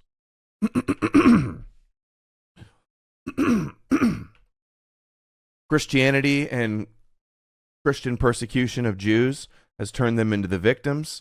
The Pope and the Vatican has apologized. They've changed their doctrines. The Church of England and all the churches everywhere are apologizing. We were guilty. We were evil. Going back to their Judeo roots now. Vatican apologizes to Jews being Judaized. Pope John the 23rd. Shortly before his death, he composed this prayer. We realize now that many, many centuries of blindness have dimmed our eyes, so that we no longer see the beauty of thy chosen people, and no longer recognize in their faces the features of our firstborn brother, Jesus. We realize that our brows are branded with the mark of Cain. The Pope to say that the Christians are branded with, and this is the whole narrative now, the branding, that Christianity has always been evil and satanic and persecuting the Jews. They have set you up for a trap to be the bad guys and their theological construct. And when the Pope is saying that Christians bear the mark of Cain on their foreheads, this is saying that they are the serpent seed of Cain from Lilith, and Jesus is Samael. They're admitting it. The Pope is saying this. Centuries long has Abel lain in blood and tears, because we had forgotten thy love. Forgive us the curse which we unjustly laid on the name of the Jews. Forgive us that, with our curse, we crucified thee a second time. And the Pope says the Jews have turned, they're talking about the Holocaust too, most likely.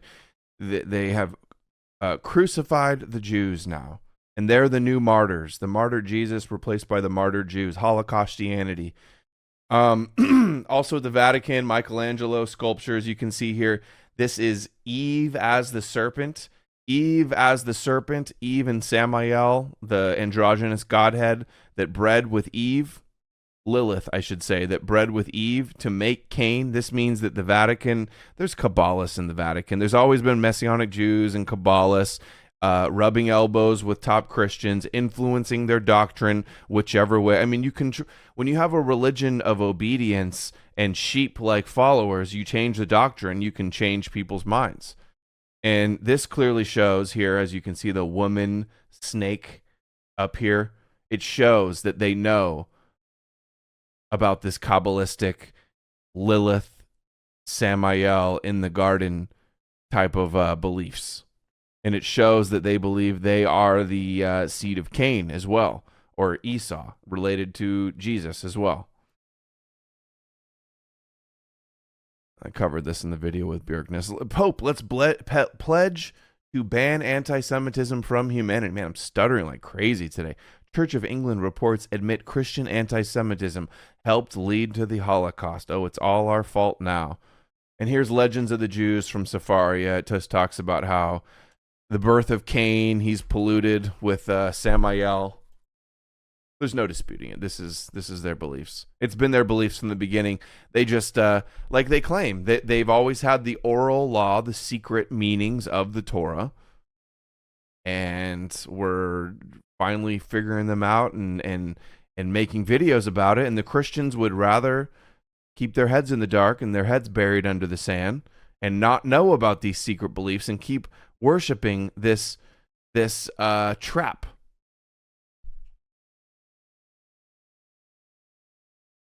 Corinthians, 2 Corinthians 11:14, and no marvel, for Satan himself is transformed into an angel of light.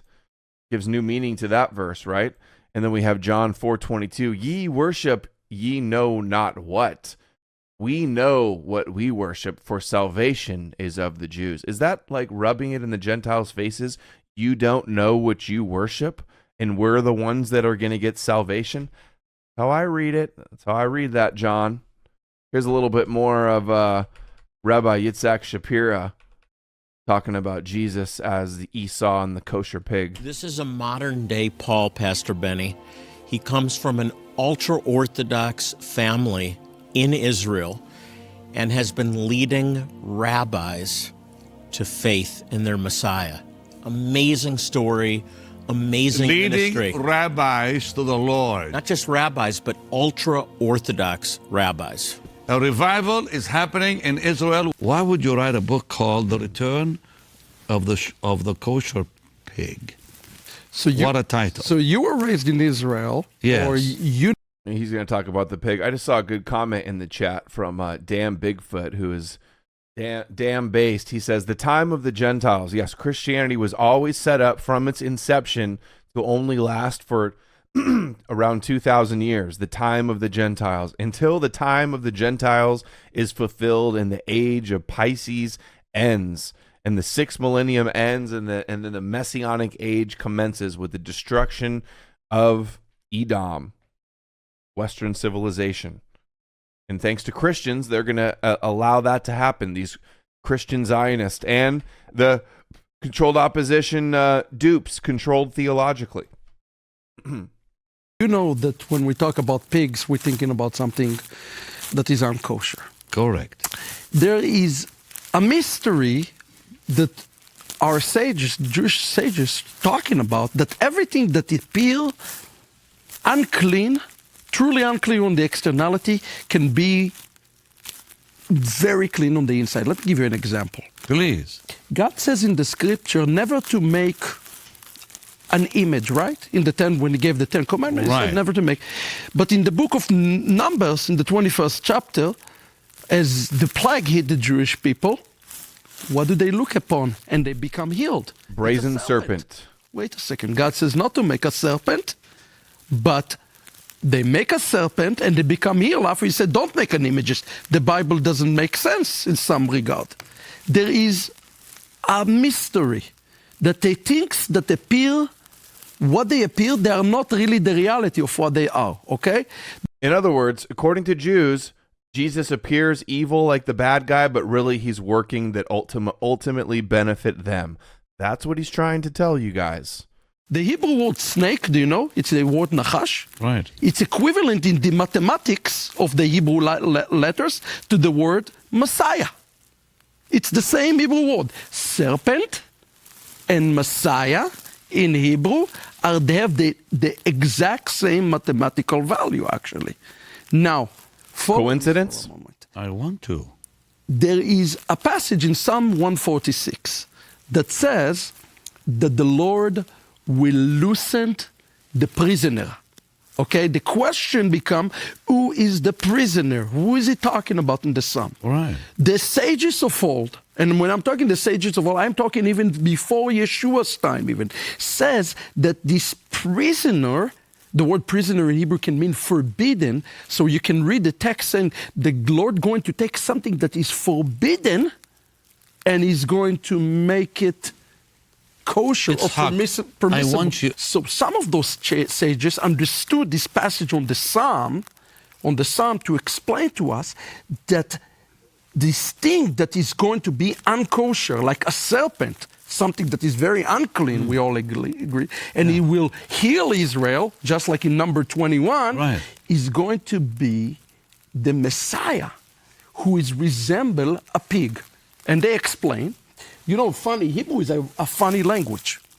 Every animal has a meaning, okay? The name of the animal have a meaning. And the pig, actually the word pig means to come back. The Hebrew word chazir. Chazir? Chazar, yeah. Chazar, very good, very good. You know your Hebrew. Chazir is come from the word chazar, and they said this is the picture of the Messiah. He will appear as a pig, which is a symbol of uncleanliness for the Jewish people. And when he returns, he will uncover himself, unmask himself, and he will be the cleanest, purest. But who says that? The Jewish people. So let me jump in because he's taking something for granted. Yes. I want to get this rabbi on for an interview. Here. He really I know. I'm trying to understand all this. Jesus is our Savior.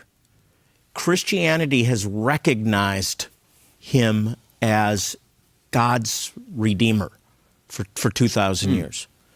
The Jews, on the other hand, although this all began with the Jewish people, made a decision through the sages to reject Jesus as the Messiah.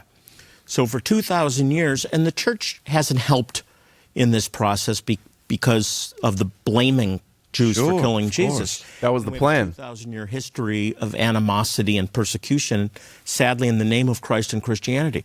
But as a result of that, they're just like falling on their sword too. Reject Jesus as the Messiah. He became a curse word in Judaism. He became the unkosher thing that the Christians embrace, but representing to the Jewish community pain and suffering and persecution. And they did this as a trick you into leading their opposition into following their false Messiah, their rejected Moshiach ben Joseph, who they believe is Satan. They tricked the non-Jewish world into following a religion where they worship a character who the Jews believe is Satan. There's no disputing it. Well, Yitzhak is now... this is Seer. Moses, when we're reading the scriptures about Isaac, who had these two children, one of them was named Jacob, Yaakov, his name was changed to Israel, and the other was Esau. And he sees, when he tricked him, he sees Yaakov, and he says something very important. He says, the voice is the voice of Jacob, and the ends are the end of Esau. This is an important prophetic statement today. We must as Christians, as Messianic Jewish believers, we must uncover Jacob. Yeshua is really the son of Jacob. He is Israel, okay? We must uncover him not as Esau, but as truly Jacob. This is the generation that God has chosen, I believe, for this season. Explain that. Hear that, Christians? Jesus, you think that Jesus is for the Gentiles? He's actually just pretending to be Esau and is actually working as a double agent for the Jews. This is what this rabbi is trying to tell you on this so-called Christian Benny Hinn show. One more time. Well, he saw him as the boss. These are the hands of Esau. In essence, in the externality, in his externality, he was truly appears Esau, but in inside he was Jacob. The same is true today about Yeshua. He is really not Esau. Jewish people think that every curse that come upon them is because of Jesus. Okay? But it's interesting because every practicing rabbi in the world, every Orthodox rabbi in the world, that you'll come in here and you ask him, why did we have the pogroms? Why did we have the Inquisition? Why did we have the Holocaust? You know what they will answer to you? They say to you, because one sin that we have done. We sold Joseph to the Ishmaelites. Okay, we sold Joseph. The sin of Joseph is the reason today even Israel the temple is not sold Jesus to the Gentiles. Never heard that. Yeah, please understand this, that we have to rectify this. In Isaiah chapter 63, the day of the great and terrible day of the Lord, it says that the Lord will come out from a place called Edom and he will crush Edom. Now, I'm just a broadcaster here, okay? In Jewish understanding, Edom is really talking about the Christianity. Christianity. The Lord is with the Messiah is going to crush Edom or Christianity.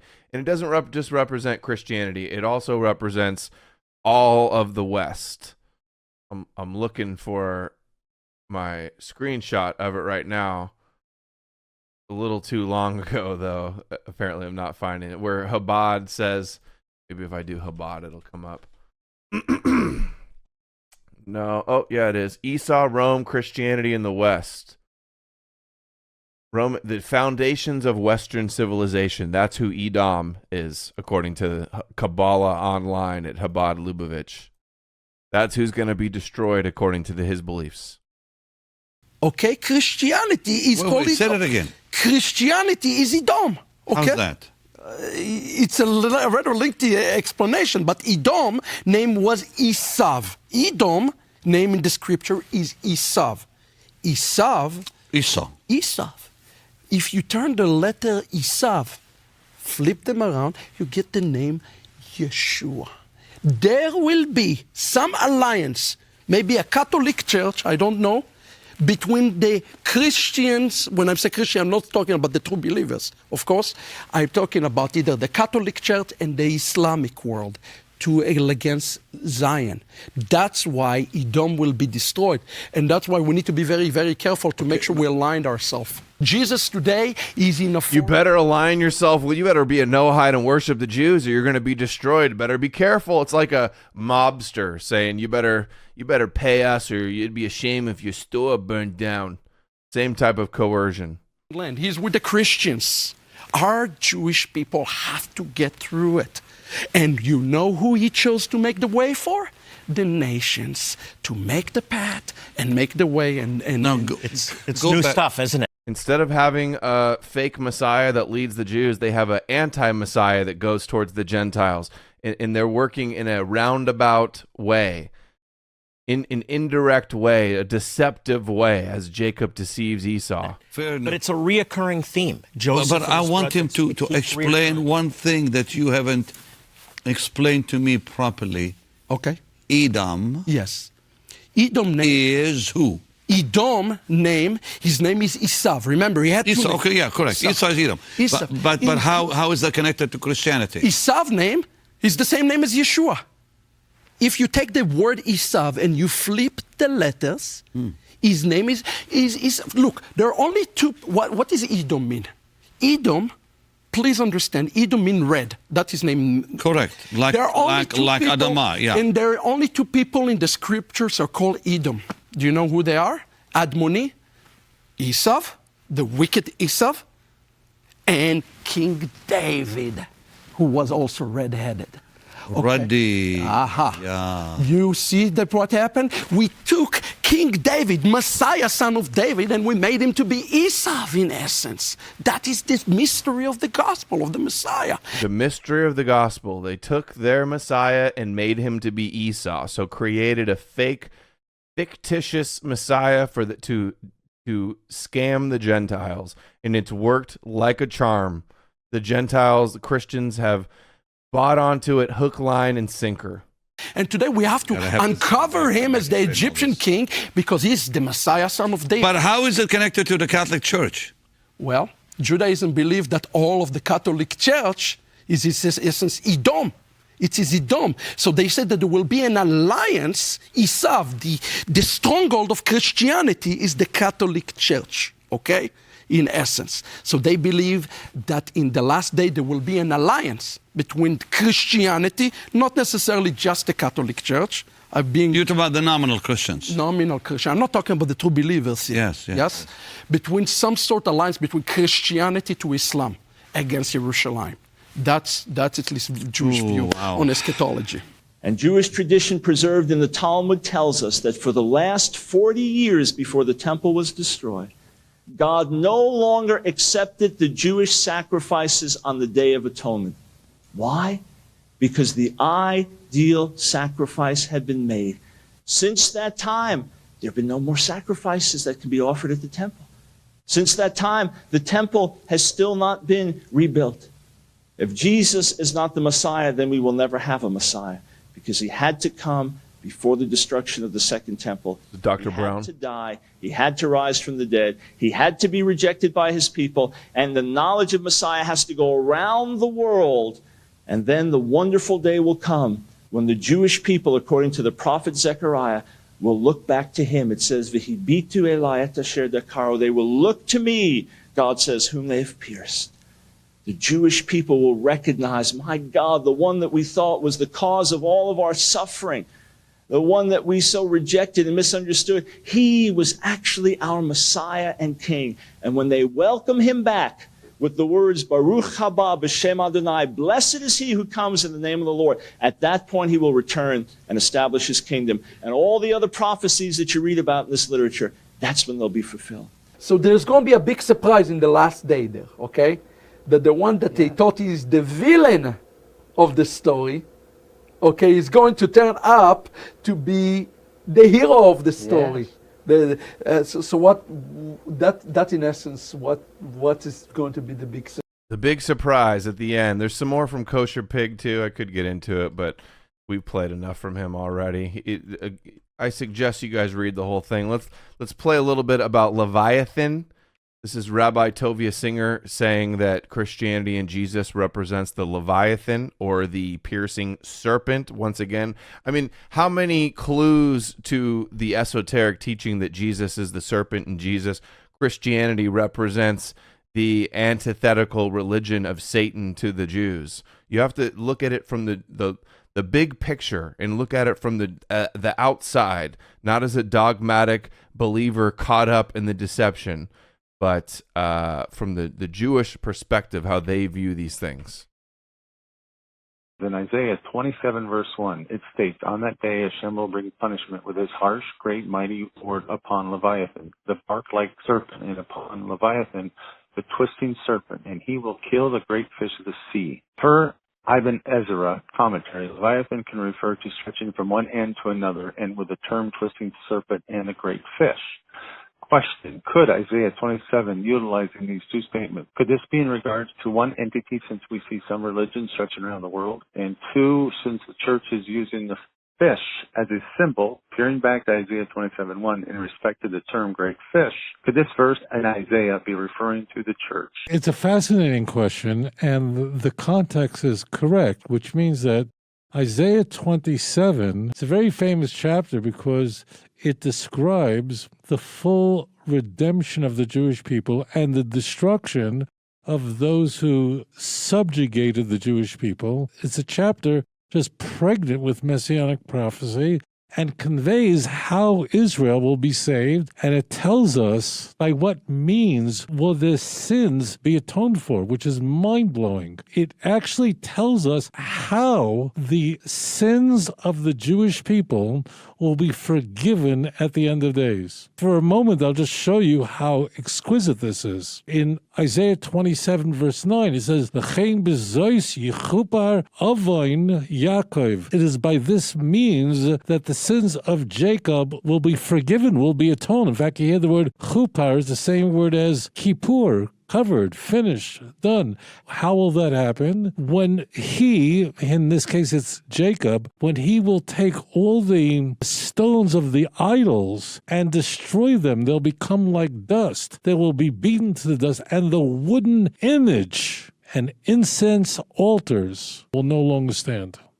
This is an unambiguous reference to Christianity, to Edom, and that Christianity must be utterly destroyed. Again, the same theme now. Rabbi Tovia Singer, Edom is the Leviathan, is Christianity, is Jesus, the pierced, crooked serpent, and it needs to be destroyed. And that is how the full force of the Messianic age will arrive, and is by this means that Israel will have a complete atonement for its sins. If we dial it back, the chapter begins with the destruction of the chief enemy of the Jewish people. On that day, that in that day God is going to punish with his sword. There's a direct, unambiguous reference to the doctrine of the Trinity. What kind of belief system will be destroyed by the sword? Isaiah, the great prophet of blessed memory, says, what kind of sword? And he uses 3 words to describe the sword, which seem redundant. Ha-kosher, that's hard or great. Vaha-gedola, that's large. Vaha-chazaka, and that's very mighty. Why is there 3, the swords that has 3 things are going to be destroyed, and each one is essential? Because the church promulgates the doctrine of the Trinity. And it describes then this force that's going to be destroyed like a marine creature, like a fish. It should be stated, I know for most people, they think that the symbol of Christendom is a cross. As it turns out, the symbol of the cross for Christianity, relatively speaking, is rather late. The early and most primitive Christian symbol is the fish because of the acronym of its name. So the fish is the ancient symbol of Christendom. It's really not until you get to the 4th century, until you get to Constantine, does the cross emerge as the chief symbol of the church. And it slithers from one place to another place because Christendom has managed not just to remain isolated and local to Rome, remain local to Edom in that area, but rather it slithers and emerges in different nations all over the world. And this has to be utterly destroyed because Christendom... Utterly destroyed, just like Amalek. So he says Christianity needs to be utterly destroyed. There's an emerges in different nations all over the world. And this has to be utterly destroyed. Because Christendom is the religion of Rome. Of Rome, Edom. This is from Kabbalah Secrets Every Christian Needs to Know. 56. Before one can approach the secret of Leviathan, one must first be initiated into the secret. The secret of the Leviathan has been kept well hidden by the sages and mystics of Israel for thousands of years. I guess Rabbi Tovia Singer just revealed the secret. What is 56? Just want to see the citation on that real quick. 56. Joel David Bax, Josephic Messiah, Leviathan, and Megatron. This book right here, that's what this is from. It is only now in our generation that permission has been granted to begin to conceive of its deeper truth in the imminent relevancy. The evil Messiah, the Leviathan, the twin serpent. Now, this is a documentary called The Serpent Cult, Origins of a Sacred Religion. And they talk a lot about this in the connections to Christianity. We're going to play a little bit of that. And then we'll read the super chats and close out this long stream. Appreciate everybody for sticking with me. This is the tale of a secret and ancient past. This is the story of a belief system that has been lost in the mist of time and can now be revealed once again. Hidden by the Jews and the Christians. On a quest to uncover the secrets of the ancient serpent cults that Victorian historians clouded in mystery and hid away from the world. There truly is a whole new world opening up before our eyes, and suddenly, and often without warning, we will be faced with a reinterpretation of history that we are simply not looking for. This is the story of that search, and a revelation of the discoveries that is the secret of the serpent. Secret of the serpent. I can even make a remarkable deduction from the strange word Betulia, mentioned by Dean. These are betel stones, or serpent eggs.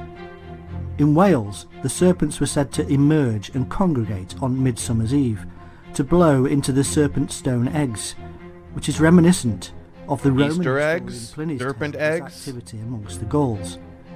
These serpent stones were said to be coloured pebbles, which gave second sight and healing. Midsummer's Eve was the night when the serpents would roll themselves into hissing balls and create the Glain egg, also known as snake stone or druid's egg. In Welsh myth, even Merlin himself went in search of them. The egg, cosmic egg or cosmogenic egg, is universally seen with the serpent. From the Serpent Mound of Ohio to Mithra, the egg is associated with serpent worship. Why? According to most scholars, it is the emblem of the mundane elements coming from the creating God. Therefore, it is a symbol of the elements of the universe. But surely there is also another reason, a reason that would relate to early man as well.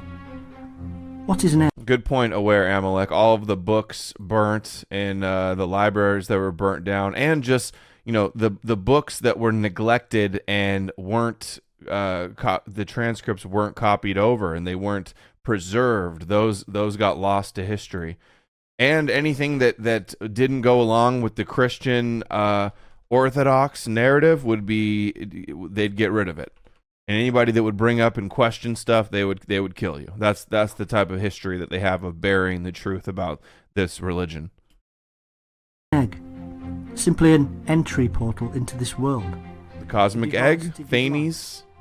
And what animal is seen in relation to this unique device and portal? A snake. It is the snake, a symbol of the life force that creates the device which gives life. The cosmic egg. The Egyptian creator deity Kneph was represented as... Think about how a snake sheds its skin too, like Jesus went into the cave and took off his garments and left them there, sheds the skin and is reborn, just like snakes. It seems like they're reborn when they shed the skin. More possible metaphors. A serpent with an egg thrusting from his mouth, just like the Ohio Serpent Mound and other such places.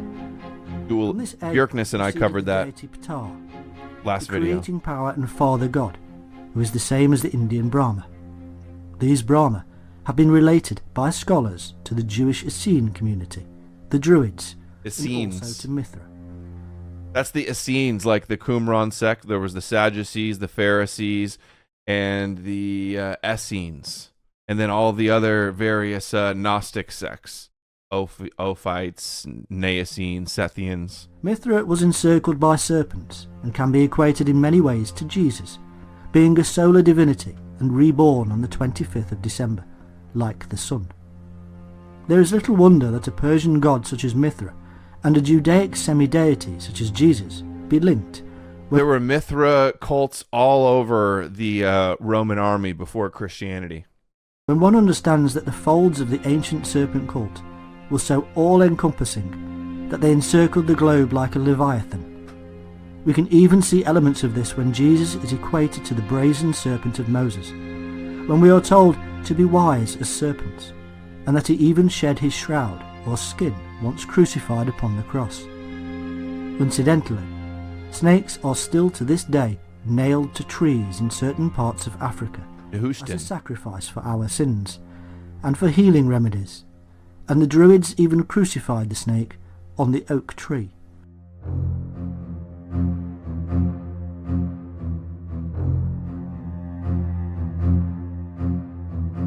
Places where, perhaps, snakes were held in high esteem by the ancient Ophites, or serpent worshippers. Covered them, Ophites. There are many more texts mentioning dragons and serpents, such as the one that Taxiles shows to Alexander the Great, and which was sacred to Dionysus. It was said to be of enormous Dionysus, size, walled around, and resided in a low, deep place.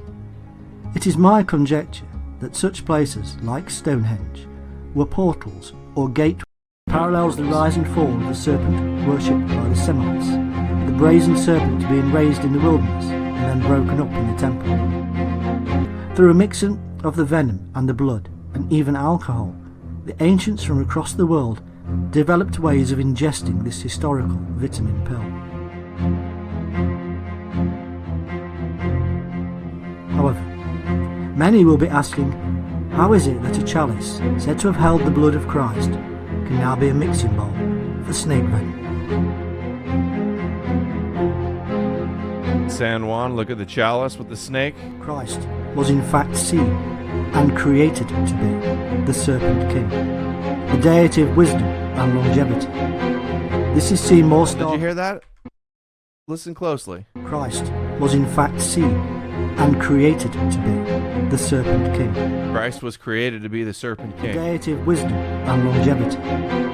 This is seen more starkly in the beliefs of the early Christian Gnostics, known as Ophites, or serpent. All of them were serpent worshippers. These early Christians. It's like we see that all of the Gnostics that were very likely before Christianity, and we see all the Zohar and the Kabbalah beliefs about Christianity and Jesus as Satan and Samael and the serpent. We see the brazen serpent connections there, the gematria. Everywhere you look, it all adds up. This is the most fitting explanation for the origins. And I'm going to be talking to Robert Price in a few days, asking him his thoughts on much of this. So you guys stay tuned for that. Adored the serpent for its wise attributes, and drank of the ritual cup of the Agatha demon, or good serpent, an early Eucharist ritual. Would symbolically slough off their skin, just as the snake does. The greatest example of this is the shroud or skin that Jesus leaves behind in the tomb. As a snake leaves his skin in a cave or other opening. The symbolism of this is quite simple and yet complex. Jesus is lifted upon the cross like the brazen serpent of Moses, which itself was the healer of the Israelites. He is then placed within the tomb or womb of the Mother Earth, from where he is born again or emerges renewed, just as the snake itself emerges and was believed to be renewed and immortal. Yes, the Gnostics did, as Philo, studied the Greek and Jewish texts closely. That's why we see a syncretistic blend of these religions. They use the Gentile pagan religions and flip them to use them against the people, Judaize them. The similarities throughout the entire Bible and other religious texts to the practices, symbols, and beliefs of the ancient serpent-worshipping cults which came before are just incredible and awe-inspiring.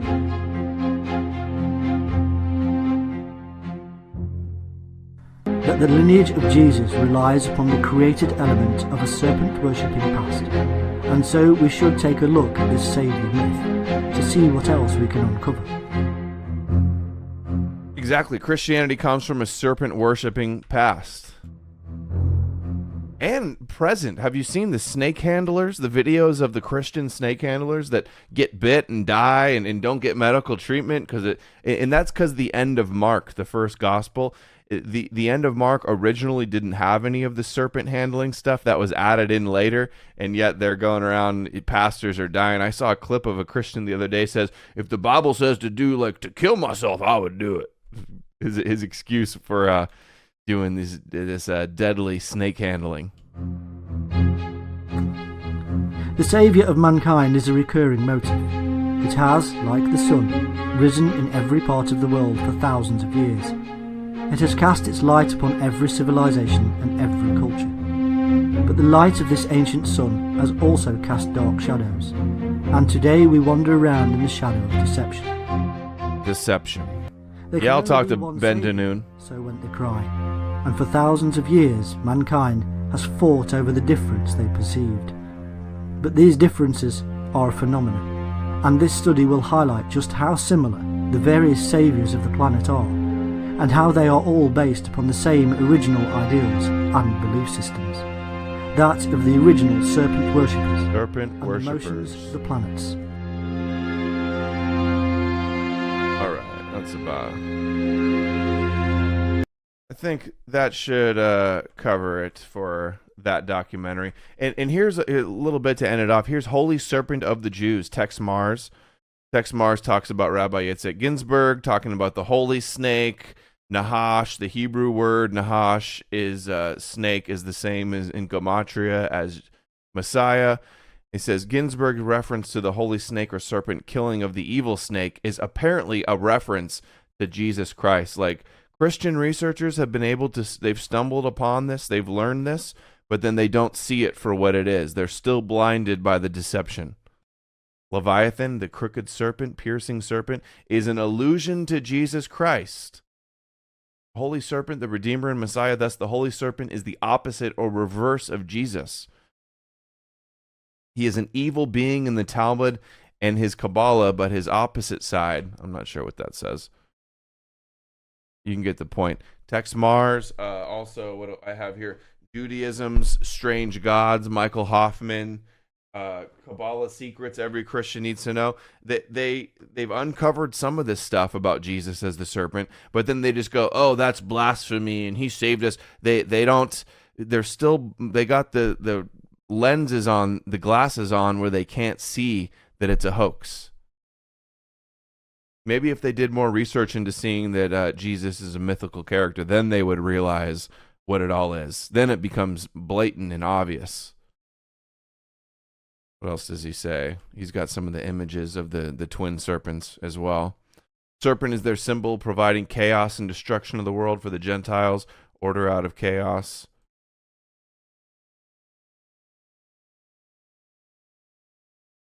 Here's a little bit from Beware the World to Come to wrap it up. This is my favorite part. The Messiah, having been descended from a non-Jewish brother, has another element to it, that of deception. Rabbi Hillel, because Jesus has an ancestor, Ruth, who is part Gentile. Rabbi Hillel explained the Kelipoth shells. He says the period is designated footsteps for two reasons. First, because the process develops in tiny increments. They're talking about the Messianic age. And second, all the conditions for the final redemption are brought about in a roundabout manner. This is based on the meaning of the root akev, which, because of the etymological affinity with akef, to circumvent, means to deceive. That's what this says too. Same book. Oops. This is Return of the Kosher Pig. What does he say? The same thing. About the pig means return. The pig has a mixture of good and evil. They believe the same for Jesus. He's the heir of Rav. He's the mixed multitude, but he can be rectified, but his followers can't. And it says, the word sheker, which means lies or deception, the opposite of the pig who returns.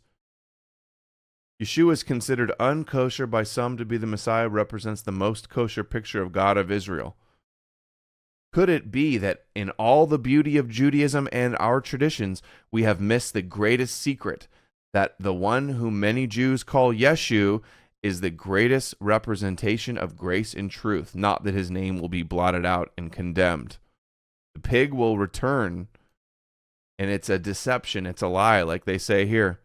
The redemption process, it means to circumvent, to deceive. The redemption process must proceed in a circuitous manner. How do you pronounce that word? Circuitous manner. In order to deceive the shells of impurity, the external forces, to prevent them from interfering. In the teaching of Kabbalah, it is explained that the soul of the Messiah was forced to descend into the world in a deceptive manner. That is through a non-Jewish woman, Ruth, the Moabitess. This was to prevent the attachment of the impure Kelipot to the purity of his holy soul.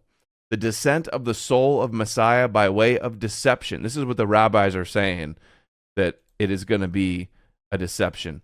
And let's look up this word here. Wish O-U-S. It's circuitous. Circuitous. It's of a route or journey longer than the most directed way. So first they had to do their false Messiah. Jesus not only fulfilled the role of Satan, but he also played the role of the suffering Messiah, son of Joseph. In fact, Jesus had two heads of like Armilus, guardian angel of the mixed multitude, and then the next page I don't have, but that's a belief that Cain had two heads. Armilus has two heads, so the Moshiach ben Yosef figure can play different roles. Like the rabbi said earlier, there's like 156 different manifestations of Moshiach ben Yosef. And that is all I have for today. Let's read the super chats and we'll get this finished up. We covered a lot of ground. The twin serpents, brazen serpent, Abraxas, Jesus, Phanes, the Gnostic beliefs, the serpent, the Zohar beliefs in the serpent, the Leviathan. And the Christians in the comments are going to call me an antichrist. They're going to call me a Jew. They're going to call me a blasphemer. They're going to say I'm going to burn in hell. But they're not going to have any logical responses to all of this. I'm still hearing crickets. I'm hearing top Christians scared to debate me on this. I'm not seeing any videos, anybody refuting any of this material. Just a lot of crying because I think Christians are seeing this information. It's blindsiding them. They're insecure. They feel threatened. I mean, just admit, just abandon these Jewish myths. Grow up. Stop being a dupe and a sheep to the Jews. Stop believing that Torah is the word of God and that Yahweh, the God of Israel, is the God of the world, the God of the universe. But I'll be willing to debate. I'm going to get back to, we're going to read the super chats now and wrap it up. I'm going to get back to doing news shows again too. The deep research and one video a week just isn't cutting it. I got to mix it up. Maybe for the new year too. I'm going to go back to no more news style, doing regular shows, more guests, more interviews, more fun, more super chats, engaging with the super chats and the chat. And let's read those right now. Wow, amazing. Thank you so much to everybody that donated through Odysee. Make sure to sign up through Odysee. I am 27 followers away from 6,000 followers on Odysee. So please share the links and let's read these. Dan Bigfoot says, you can super chat. Temple Denier says, test. Tip y'all, says F. Liam Jarrett. The etymology of Basilica and Vatican have their roots in serpent or snake. Is that right? I thought Vatican was something else, but I'll look into that. Let me just see if I can Google that right now and see if that comes up. Like it says royal place to me. Oh, wife's calling. F.R. Liam Jarrett says Samael and Michael is the wrestle they celebrate and fill up a tub of jello for, I think, maybe. Is English your second language? Dan Bigfoot says, will you and Björkness do a stream refuting the book Caesar's Messiah and the idea of Romans inventing Jesus as wartime propaganda? We've talked about that before. We will again. I was going to bring that up as a question for Dr. Price on Wednesday as well. Jarrett, once again, appreciate the support. Jesus is depicted as feminine looking, I think, because of the new Adam androgyne. I agree. It says in the Old Testament that long hair is an abomination, but then Jesus is always depicted with long hair, almost like he's some kind of like androgynous Baphomet figure. Baphomet is based upon Abraxas somewhat as well.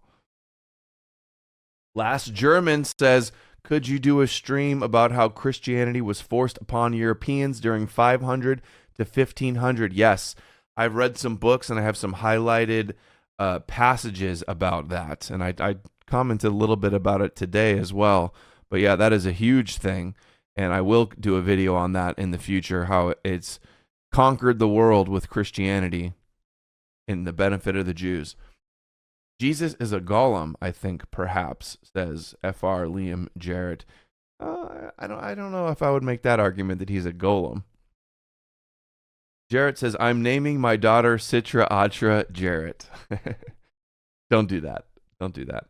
That means the evil other side, so you don't want to do that. Some of the best occult discussion takes place on this channel. Thanks, Adam. Oh, well, thank you, Sefer. I'm just learning and sharing my research.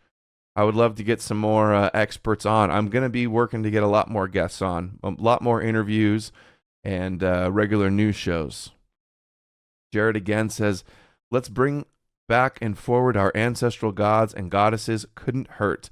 Yes, I think it's be healthy to learn some of our culture's beliefs that have been abandoned and forgotten. Not to literally believe in them, but to at least have the awareness. Third Temple denier. Christianity destroyed Western civilization, its cultures and traditions, and supplanted them with the belief of a fictitious, fake Jewish history. Jared again. Bless etymologically means to sprinkle blood on the altar. Is that in reference to Yom Kippur? Can we have light without dark? I don't know. Maybe. Jarrett says, this is Fr. Liam Jarrett, now supported a lot. Check out my website, theaquarian.tv, theaquarianchurch.org. Trying to do something about this as well. Effin' like, share. He also says, give Adam money, y'all. Tithe and shit. Pagan Bear says, or Troggy Trog shared Subscribe Star. Yes, guys, please sign up for Subscribe Star. I don't put anything behind a paywall. Please help support my research, help me support my family, and continue to do my work at No More News. Subscribe Star is the best place. Sign up for a few dollars a month and help keep me going. I really appreciate everybody that's made No More News possible for the last few years. Dan Bigfoot says, or Pagan Bear says, I am the Lizard King. I can do anything. Okay. Dan Bigfoot says, did you notice the Adam Sandler rabbi? That's Yitzhak, what is it? Yitzhak Shapiro. Was on a Third Temple TV set. Oh, yeah. They are types of Christ cucks who wanted Trump and Putin to rebuild the temple for Israel. Well, Dan Bigfoot, that same interview, it says that they believe Trump was the Messiah.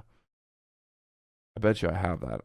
If I can find it here. Chabad, Jesus, double agent, Trump is the Messiah. Interesting. I was visiting Jonathan in his Jewish voice, so I went to the Jewish deli. And of course, we had the discussion on Trump. I asked them, who is Trump to you? And you know what they said? Trump is our new Messiah, actually. They want to believe that Trump is the Messiah. What? Interesting that Trump is also a Moshiach ben Joseph figure. He has like a messianic, Kabbalistic, QAnon thing about him. And also he's branded as anti-Semitic as well, even though he's completely kosher. I think is happening here is God using just like Jesus to hasten the coming of the Lord. This is really what is happening here. And we need to be stay tuned because he's lining up with Israel right now in a major way. And he may be back. That's the Adam Sandler rabbi. Seaman says, says fuck, I'm not sure why. Pagan Bear, I want Christians to know the millions of Europeans who died in the name of not taking on their Jewish beliefs. I know, imagine convincing non-Jews to want to burn people at the stake and that they're going to go to hell if you don't believe in these Jewish prophecies and this Jewish blood magic and Yom Kippur and Adam and Eve and serpents and all of this stuff. It's sad. I will do a show on that, Pagan Bear, I promise. Pagan Bear says, all our history that was erased by Christians, yeah, that wrecked our history and our people. And Seaman says, vote Trump 2024. Okay, guys, 2 hour and 30 minutes show. I appreciate everybody for sticking with me, for watching. Let me know what you guys think in the comments on Odysee. And everybody make sure to tune in Wednesday. That is October the 20th. Going to be having Dr. Robert M. Price, world-renowned Jesus mythicist, author of like 50 books or something about Jesus. And I've got lots of questions for him. It's going to be a show you guys aren't going to want to miss. That is going to be on the October 20th, this Wednesday at 7 p.m. Eastern. NoMoreNews.org to find all my links. Subscribe stars to support the channel. Appreciate you all, and I will see you guys all again very soon. Take care.